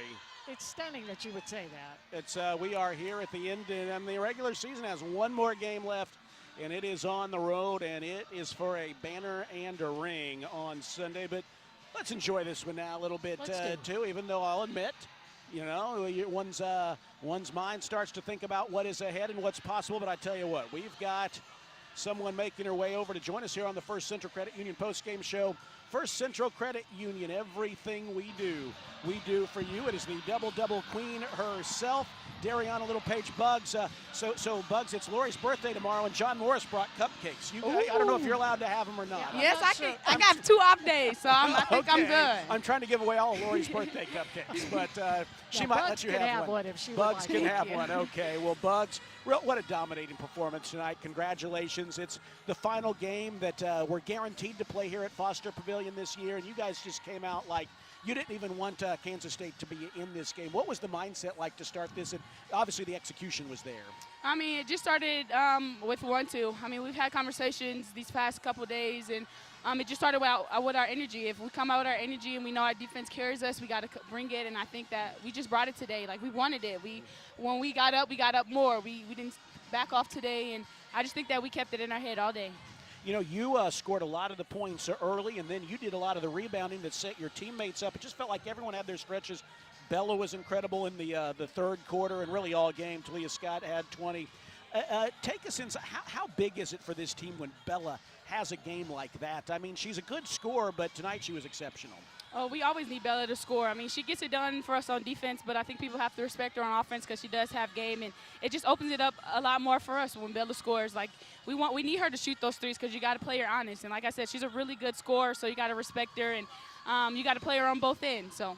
But you and Bella came in together, and what was it like for you to be able to see her just get scorching hot, and those threes were just flowing in there, and we saw that big, comfortable, wide smile of Bella Fauntleroy? Oh, I love my Bella Fauntleroy. So it just always amazes me. I mean, from the time we stepped in here as freshmen to now, we just have excelled, and I'm just so proud of her. I know that she goes through a lot, so it's just amazing for her to just shine like she should. So I'm always proud of Bella. I'm always in her corner. So I'm so happy for her, and she lights up my life. So. She's something else, but also we want to throw you flowers as well. Is that you are just a few rebounds away from surpassing Kalani Brown for number 4 all time. Do you just does it surprise you sometimes when you see the actual numbers of the rebounds that you've pulled down during your Baylor career? It has, honestly. Like, obviously you get them and they add up, but I don't think I've actually ever just looked at them all at once. So. It's always amazing to be in company of Baylor alums. Their legacy, it means so much, and just to even be up there with them, it means so much. And I'm so happy to even be on there, and thankful for everybody that's pushed me there. And it's just been a blessing to be in company with everybody. Well, we've seen some great rebounders over the years with Baylor, and we just love that Dariana Littlepage Buggs is right up there with them. Well, you talk about legacy. You've left 1, 2, and I know that's something you talked about with the team. This team's legacy, opportunity to do something. It's been a great year already. Now you've got a chance to do something special. What would it mean to go up to Fort Worth on Sunday and close this regular season out with a win? It would mean everything, and I'm not going to lie. I'm not going to say everything on the radio, but it just would mean a lot to us. And I think that if we just stay with it and we come with this intensity, we'll be all right. But it'll be just something special. Just know that. Well, we're looking forward to that Sunday here. Have a cupcake. Yes! As long as don't let Kristen see it here. Yeah, you're but, right. Don't let her see it. That is all vegetables, right? Yes, that's vegetables, protein. Vegetables. Yes, for sure. So I think it's kale. Yeah, kale you're right. You're right. Well, Buggs, your 12th double-double of the year, 42nd of your career, and this team gets a big win at home heading into Fort Worth. We really appreciate you. Thank you, and happy early birthday. Thank you, Buggs. Dariana Littlepage Buggs with us here on the First Central Credit Union post-game show. The Bears with an 80-54 win this evening. Buggs with her 12th double-double of the regular season. And really just you look at the performances all up and down strong for the Bears. 3 in double figures tonight. Talia Scott with 20, Bella Fauntleroy with 16, and Buggs with 10. But everyone was in on the act tonight. Bears head coach Nikki Colin making her way over. Her post-game comments are brought to you by Alliance Bank, your Central Texas Business Bank. Yeah, Coach Nikki, it's Lori's birthday tomorrow, and John Morris brought cupcakes. Oh, happy birthday, Lori. Thank you very much, Coach. I'm 30 again, in case you were wondering. Yeah, I feel that. Yeah, well, you gave her what she wanted tonight for her birthday, a dominating victory. Yeah, 80 points, that felt good. That was a great outing all around. And honestly, you came out, got out to a really hot start, and I thought, the team played good on Saturday, but thought they really played great tonight. How much was just that early start and mindset a part of really setting it up Yeah, tonight? I thought we did a good job of, from the tip, our first possession, our execution, and our first play was good. But we rolled behind. We did the little things, I thought, early. I think if there's something we got to turn the ball over less. I don't think this is a team that forces turnovers. But I thought we were looking to share the ball, and some of our turnovers were as a result of us trying to find other people. And but I thought we got good minutes. I thought, other than Kyla, who definitely looked under the weather when we were out there, I wanted to get her in and see how she could do, especially when they brought in White early. And she looked lethargic. She felt lethargic, and so I'm glad we didn't need her tonight because she's become such an important part of our bench and our defense. And so it was good to see KJ get 4 blocks. And when you only have 1 day prep, we certainly didn't guard their double drag ghost action very well. But other than that, I thought we did a really good job. I thought Garcia got downhill against us early, but she was 3 for 3 at the half, and then only 0 for 1 in the second half. So we did a better job. I thought Speezer got some shots that we didn't have to give her, but some of that was our mistakes, kind of in that double drag ghost action. So I'm just proud of them. It was good to see the ball go in the basket. We talked, before the game about the value of Bella Fauntleroy. She's so important to us defensively, and when she just makes open threes, we're a different team. We're a different team. There's just nowhere to help. There's nowhere to, and so I thought she made open threes. She got the rip drive on the baseline, kind of the things that she does well, she flourished in tonight. So that was really great to see. Well, obviously, she was a big part of the fact that you hit 50% from beyond the arc, over 53% from the field. And, you talked about the way the team came out. Felt like it was really crisp at both ends. I'm struck that you really only mentioned one area. But how nice is it, too, to see when you go to the bench, you still keep that pushed. You look, Marqua Johnson had another solid game. Yuting Dunn really attacked, and then you were able to empty the bench for the final 5 minutes. Yeah, I thought we really struggled when they went zone in the first half. I did a poor job. I should have had them in a different offense. We had them in a different offense in the third quarter when they finally went to the zone, and all of a sudden all the gaps were open. They were matching to us when we had someone in the high post. So when we went double low post, we missed some passes, we missed some shots, but we were going to move it to an open shot somewhere, some way. And so I needed to get us in that sooner. But I just think we got stagnant against the zone. I thought the ball flew around against their man. I thought we moved it. I thought we screened. I thought the ball, we shared it, Talia got her typical 20, but then after that, you see the 6, 7, 2. It was good to see Ting make a couple shots late. She's needing to see the ball go through the basket. And I thought her tentativeness leads to turnovers for her. When she's aggressive, at least we get a shot on up with a chance to rebound. And so I think, from that perspective, as much as we didn't get a ton of fast break points, just like the rim run layups, we got the fill-in threes, as a result of playing to 5-on-4s. And so I think we were frustrated with our transition defense early. But that was really the only thing is, keep Garcia in front of us. They're going to, if we're hard hedging ball screens and they're going to cut someone from the corner, we did a better job covering that in the second half. But this team needed to see the ball go through the basket like that, and it was really, really good to see it go through the basket for KJ, on that second possession, for it to go through for Bella, because it's important. KJ going 1 for 2 for us every game, I think is super valuable. She doesn't have to take 5 of them, but people are going to give her that shot and at times, and I think she's so capable of making it. And so, I thought Kayla did a decent job posting. She just didn't seem to pull the ball in today. Like, I thought she could go to work on them in the post. And she still ended up with 6 and 8. So, I think from that perspective, like, while their plus-minus wasn't huge off the bench, anytime we get rest for our starters, and obviously, I told them, I think we pulled out to, like, almost a 30-point lead, and I told them, like, don't save anything. I mean, we have 2 days off, and that's the big cheer that you heard is, we're about to have 2 days off. And then, at this point, we probably are going to need help if we want to win this thing outright. But tying for a championship and going to the final game with an opportunity to play for a championship is really all you can ask for. It's the second year in a row we've been in that situation. Maybe this isn't winner take all like it was a year ago. But, I'm proud of this group for finding a way, after we played as poorly as we did against Texas Tech, to come home and get these 2 wins in short order and now set up, this last game with game day and all the things that are going to be going on there. We've just got to be focused on what we need to do to give ourselves a chance to win that game. You wouldn't be in that position had you not won the last 2 games. So you could not afford to have any kind of a hiccup here at Foster Pavilion. Yeah, I mean, I think it's, and especially coming off this stretch where it's been 5 and 12, and we've had a little bit of tired. I thought, when we were at Tech, we looked tired.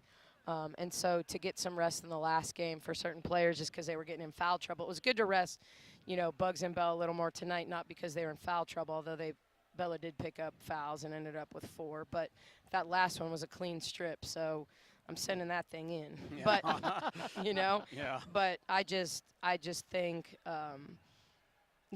if we can carry the ball movement into the next game, I thought the ball movement was really good against the man. We were better offensively against the zone. Like, I was surprised he didn't come right back to it. I know we hit the 3 to go into halftime, but we had been pretty stagnant against their zone. And so we scored, the first 5 possessions of the third quarter against their man. And I kept saying, they're about to go zone, they're about to go zone. Then they did until he hit a 3 because we had called the play at halftime thinking they would do that. So I just, we did a better job, and I did a better job for them, making sure they were in the right offense against the way they were guarding our offense. Nikki, you felt the same way that we did when that first 3 went in for Bella Fauntleroy, and then the second one went in, and I saw you do a big fist pump, and so did Michael Mata next to you. I have never felt so much more relief and excitement for a player than to see Bella Fauntleroy play with this incredibly comfortable, confident smile when she was out there playing. Yeah, well, when you think about when you take the totality of, she was 6 for 10, 4 of those being threes, 1 a baseline rip, and 1 a pull-up. She scored at all 3 levels, but the key is that 3. Bella's an elite defender. She can be one of the best 3-and-D players in the country, but it's hard to say that when you don't shoot a good percentage from 3, and she's so capable. And it just takes us to a whole different dimension. Like, when there is no one on the perimeter that you can help off of, we're different, because now it's easier to slip for Bugs. There's more space for Bugs to work because they can't dig in. There's more space for Talia to work, and so Jana can make open threes. You obviously know Talia can make threes, and it gives everybody else room to function. And so I just, for her, like, it's kind of what we've known her as, and she's hit so many big threes over the course of her career. And so, but it gets in your head, and as much as it's the yips, and then you shoot it too quick, and then then there's overcorrection. When Bella gets the ball out of her hands the right way and takes her time, she has a very pretty shot and is very capable of doing this, regularly. And so it doesn't have to be 4 for 7; it can be 2 for 5. But it's just having that ability for her to stretch makes us a totally different offensive team. And we need her on the floor because of her defense. So when she brings offense, which she's capable of, we put up 80. That's the difference in tonight, is based on like what we've been doing. If we don't get Bella's 16 points, we're at 64, and we've been scoring in the 60s. So that's where a lot of that, I think, comes from. And that pressure isn't on her, but I think she feels that pressure because she wants to make those shots. Well, Coach Nikki, I was thinking as we've talked about at times this year, it's hard to believe we're here at the final regular season home game, and you think the things we've talked about from the team at the beginning of the year, adjusting to playing with, a volume scorer like Talia Scott and learning how to find their roles. As I was watching it, I was thinking again, too, you watch Bella. She has that hot streak. Bugs got off to such a great start. How valuable is, and I know it's valuable, Talia seems to have that ability. She didn't take a lot of shots in the first half. She seems to be able to just sort of, it's not like she has to be shooting the ball all the time, and then she still finishes with 20 points. How meaningful is that ability for this team? Yeah, I think it's going to come. I mean, when you think about, though, the flow of the game, and certainly we were trying to find rest for her as well. But when you think about the flow of the game and you're starting and, we run the first play, and it's kind of sort of for her. There's options. There's a first option, but she hits that first shot, And the one thing about Talia that is I don't know that people understand is she's so good that when she hits that first shot, the pressure that takes off everybody else, because if you're going to try to take anyone away from us, it's her, it is absolutely her. And we did a good job of reading that and bouncing it back because they were going to switch to stay attached to her. And she does a good job of reading when teams are switching and not coming off the screen and just settling in kind of in the corner. And, that's something she's really good at. And she knows and feels it. And it's probably because her game isn't reliant on purely speed. And sometimes when it's speed, you just take off and it's hard to read. She's way more subtle. She just kind of waits to see what they're going to do and then makes a decision. But that pressure she took off, and then the second time we come down and KJ hits a 3, and then Bugs gets a layup, and then, I thought Bella was going to make that first 3 and we'd have been 4 for 4, thinking just because all that pressure is off now, and now you get a clean look and it's you get a bucket. But I think from that perspective, the ball was moving around how they were guarding, and we got anything we wanted when we played downhill.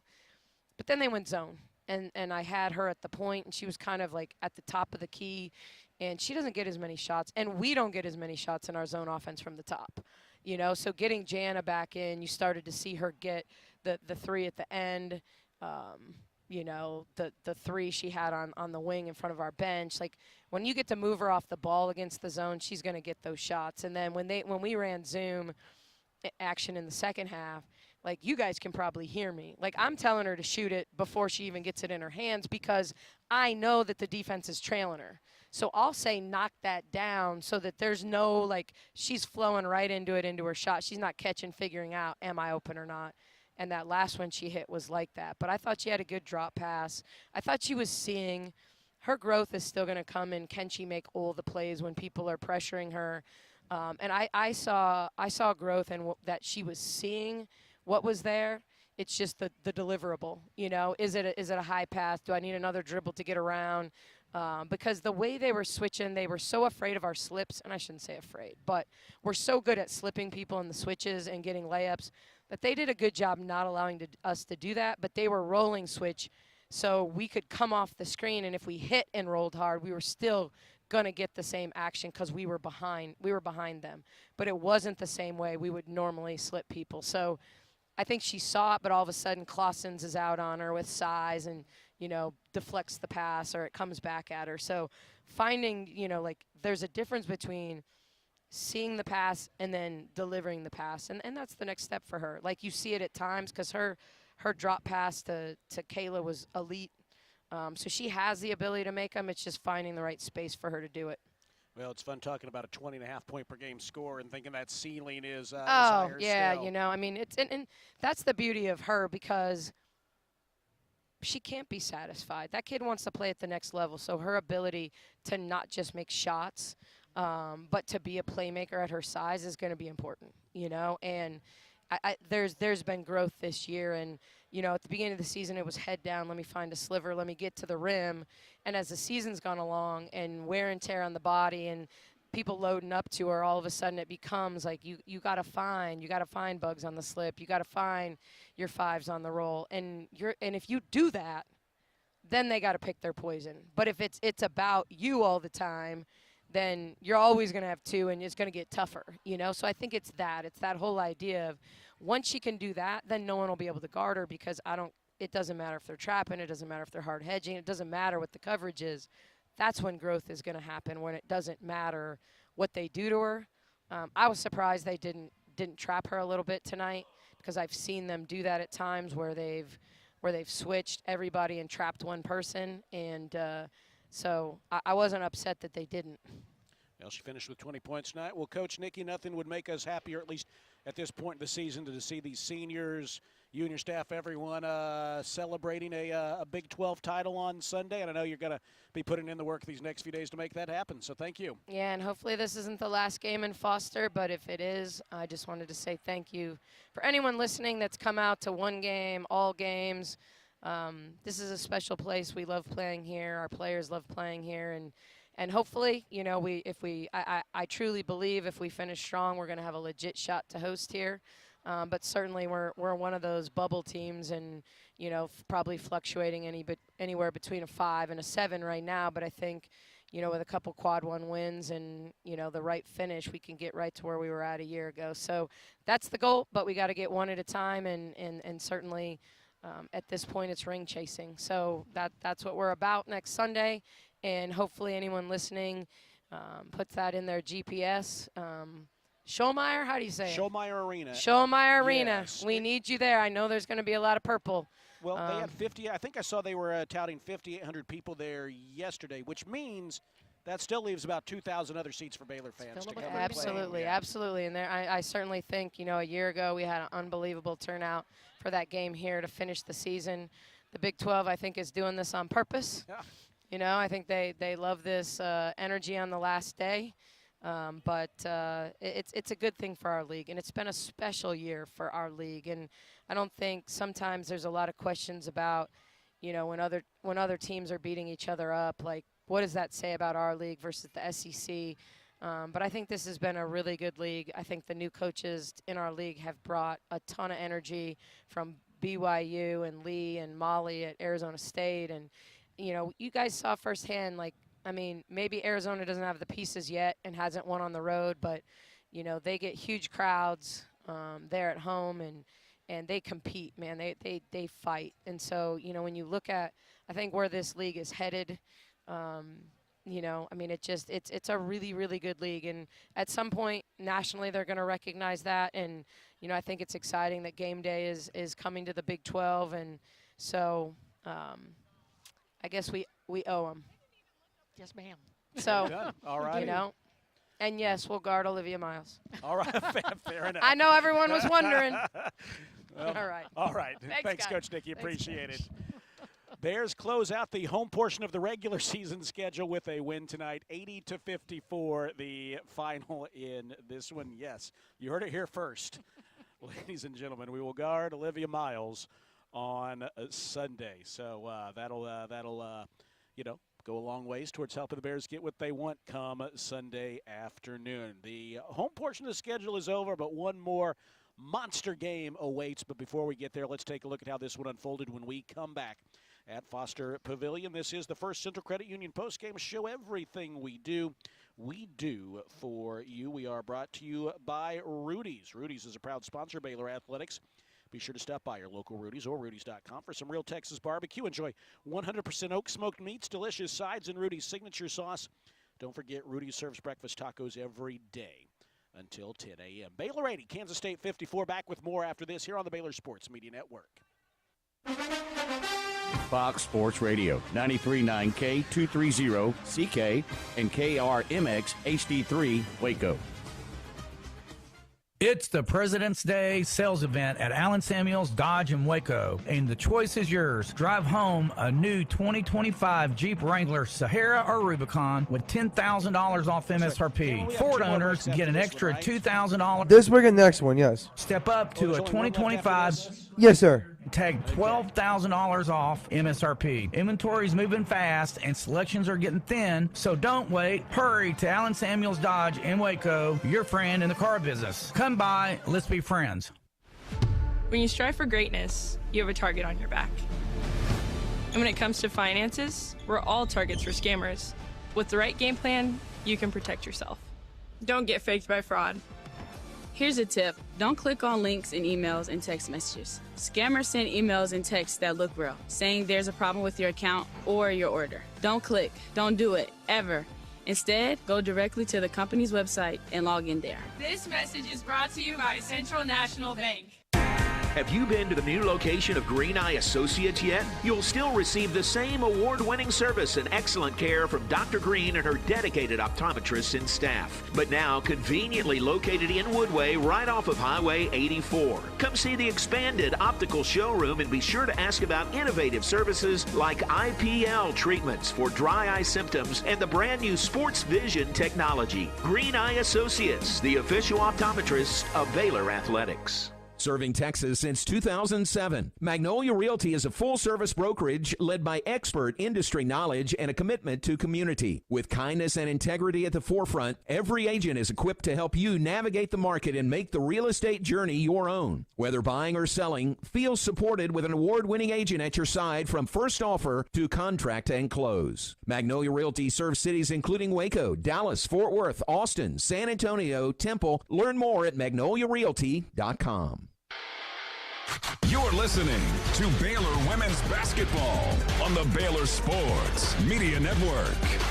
Baylor with a dominant win tonight at Foster Pavilion. The regular season home finale goes Baylor's way to a tune of a 26-point win, 80-54, the final score. I want to say thanks once again to our game sponsor, Premier ER and Urgent Care.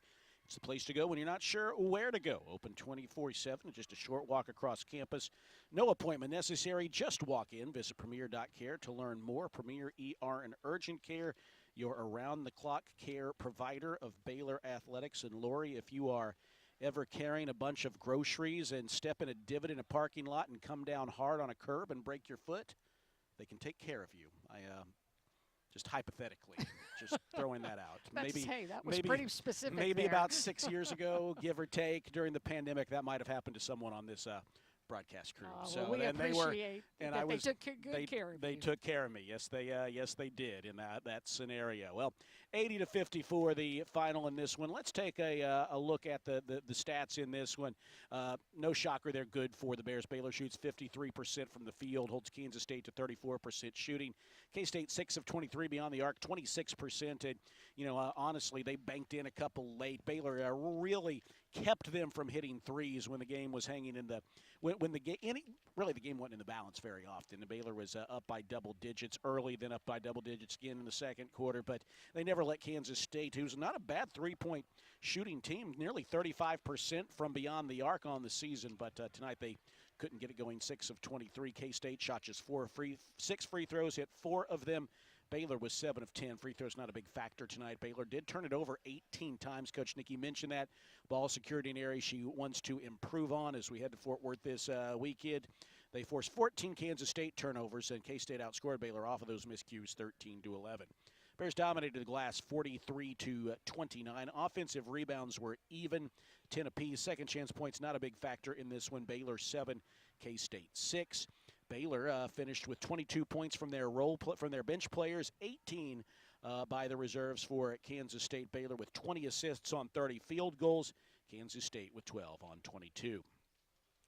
The Wildcats had 3 players in double figures. They were Jordan Spicer with 12 points on 4 of 11 shooting, and Tess Heel 12 on 5 of 8 shooting. Brandy Herod had 10 points. Nastia Claessens had 8. Gina Garcia had 6. No one else had more than 2. Kansas State was led in rebounding by Claessens with 6. Gina Garcia had 5 assists. That is that freshman's season average. We'll mention there's a lot of freshmen on this team for Kansas State playing good roles. They can keep their players. They could be a team to watch going forward. There is some talent on that team.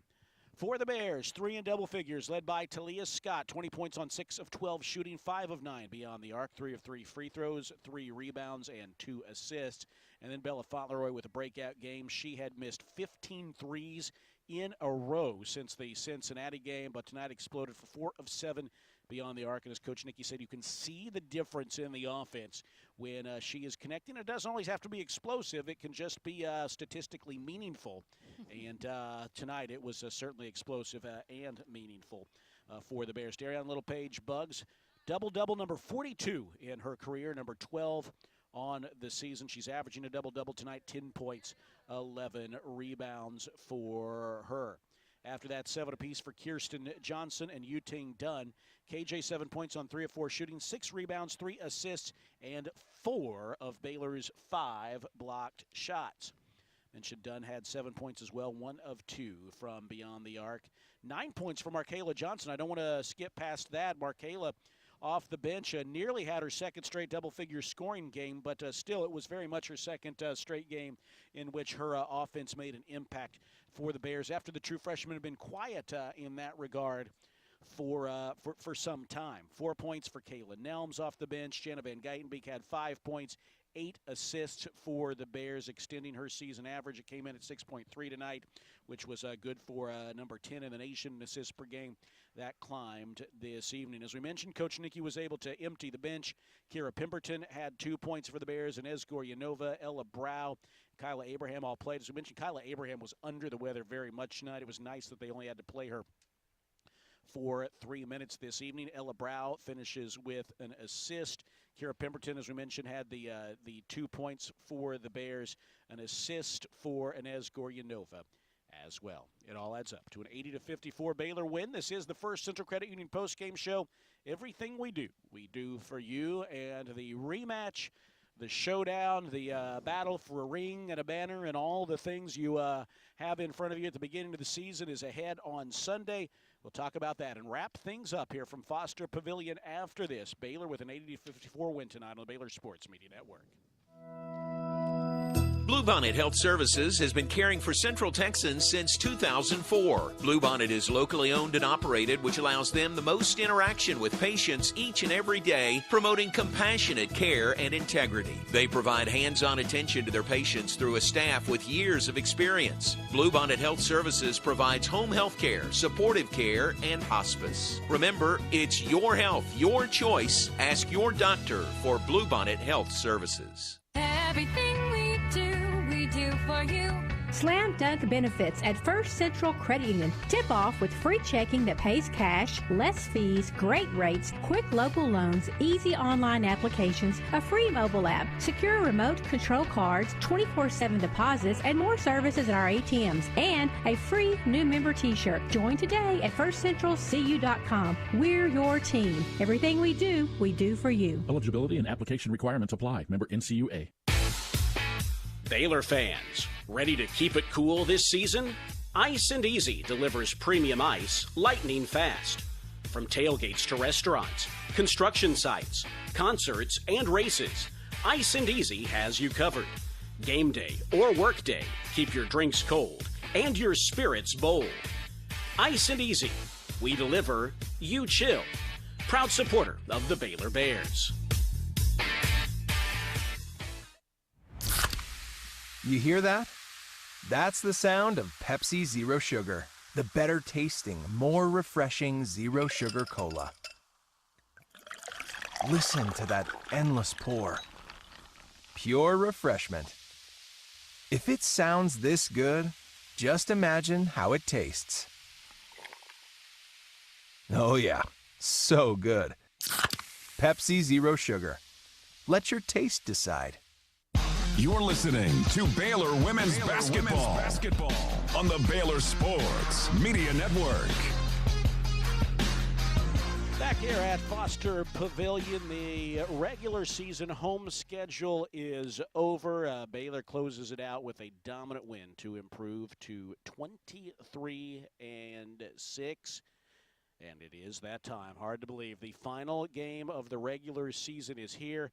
It'll be 18th ranked Baylor and 11th ranked TCU for a share of the Big 12 title, a nationally televised game in Fort Worth on Sunday, 3 p.m. And Lori, you know, I think about that game here a couple weeks ago. Baylor dropped off of Olivia Miles. She scored 40 points. It was befuddling, and Coach Nikki talked about after the game they didn't adjust, and that game went from being very much a game, about a 6-point game, to it felt like a 16 to 20-point deficit in the blink of an eye. I don't believe that's going to happen again, but for the Bears, You look at where they are right now here. The record, as we said again, is 13-4.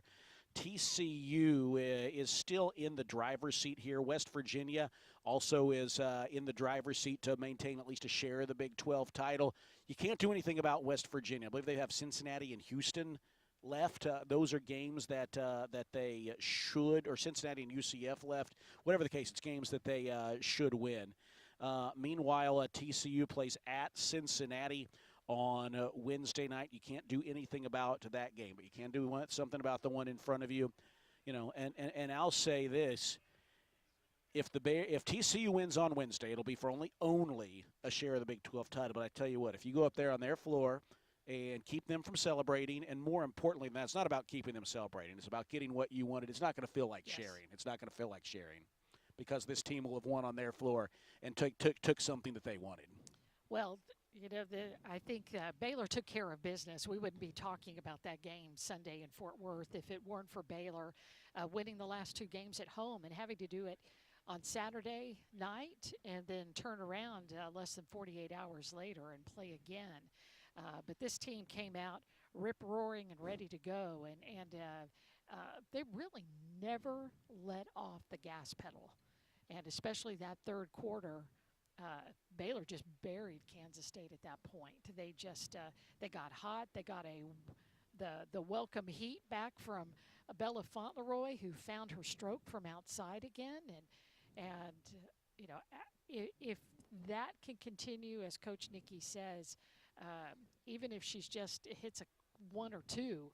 It makes a big difference for the team because you just have to account for Bella Fauntleroy. You know you're going to get her on the defensive end, but when she matters on the offensive end, it just changes the way that teams have to handle Baylor. And as you look at Baylor's record, now 24-6 on the year, 13-4 in Big 12 play. This is a team that one thing that they have done exceptionally well is they have not lost a game that they, on paper, should win. You know what I mean? When they're as the favorite, they haven't blown anything. Everybody else in the conference has a loss that you just kind of scratch your head at. You're right about that. Baylor has not. Baylor has taken care of business. Now, what's been disappointing for the team is when you look at some of those big games so far, when you look at the 2 games against Texas Tech, when you look at the prior game against TCU and West Virginia, those are games they lost, and they were all pivotal to have to play for a Big 12. At least part, you have to share a Big 12 title.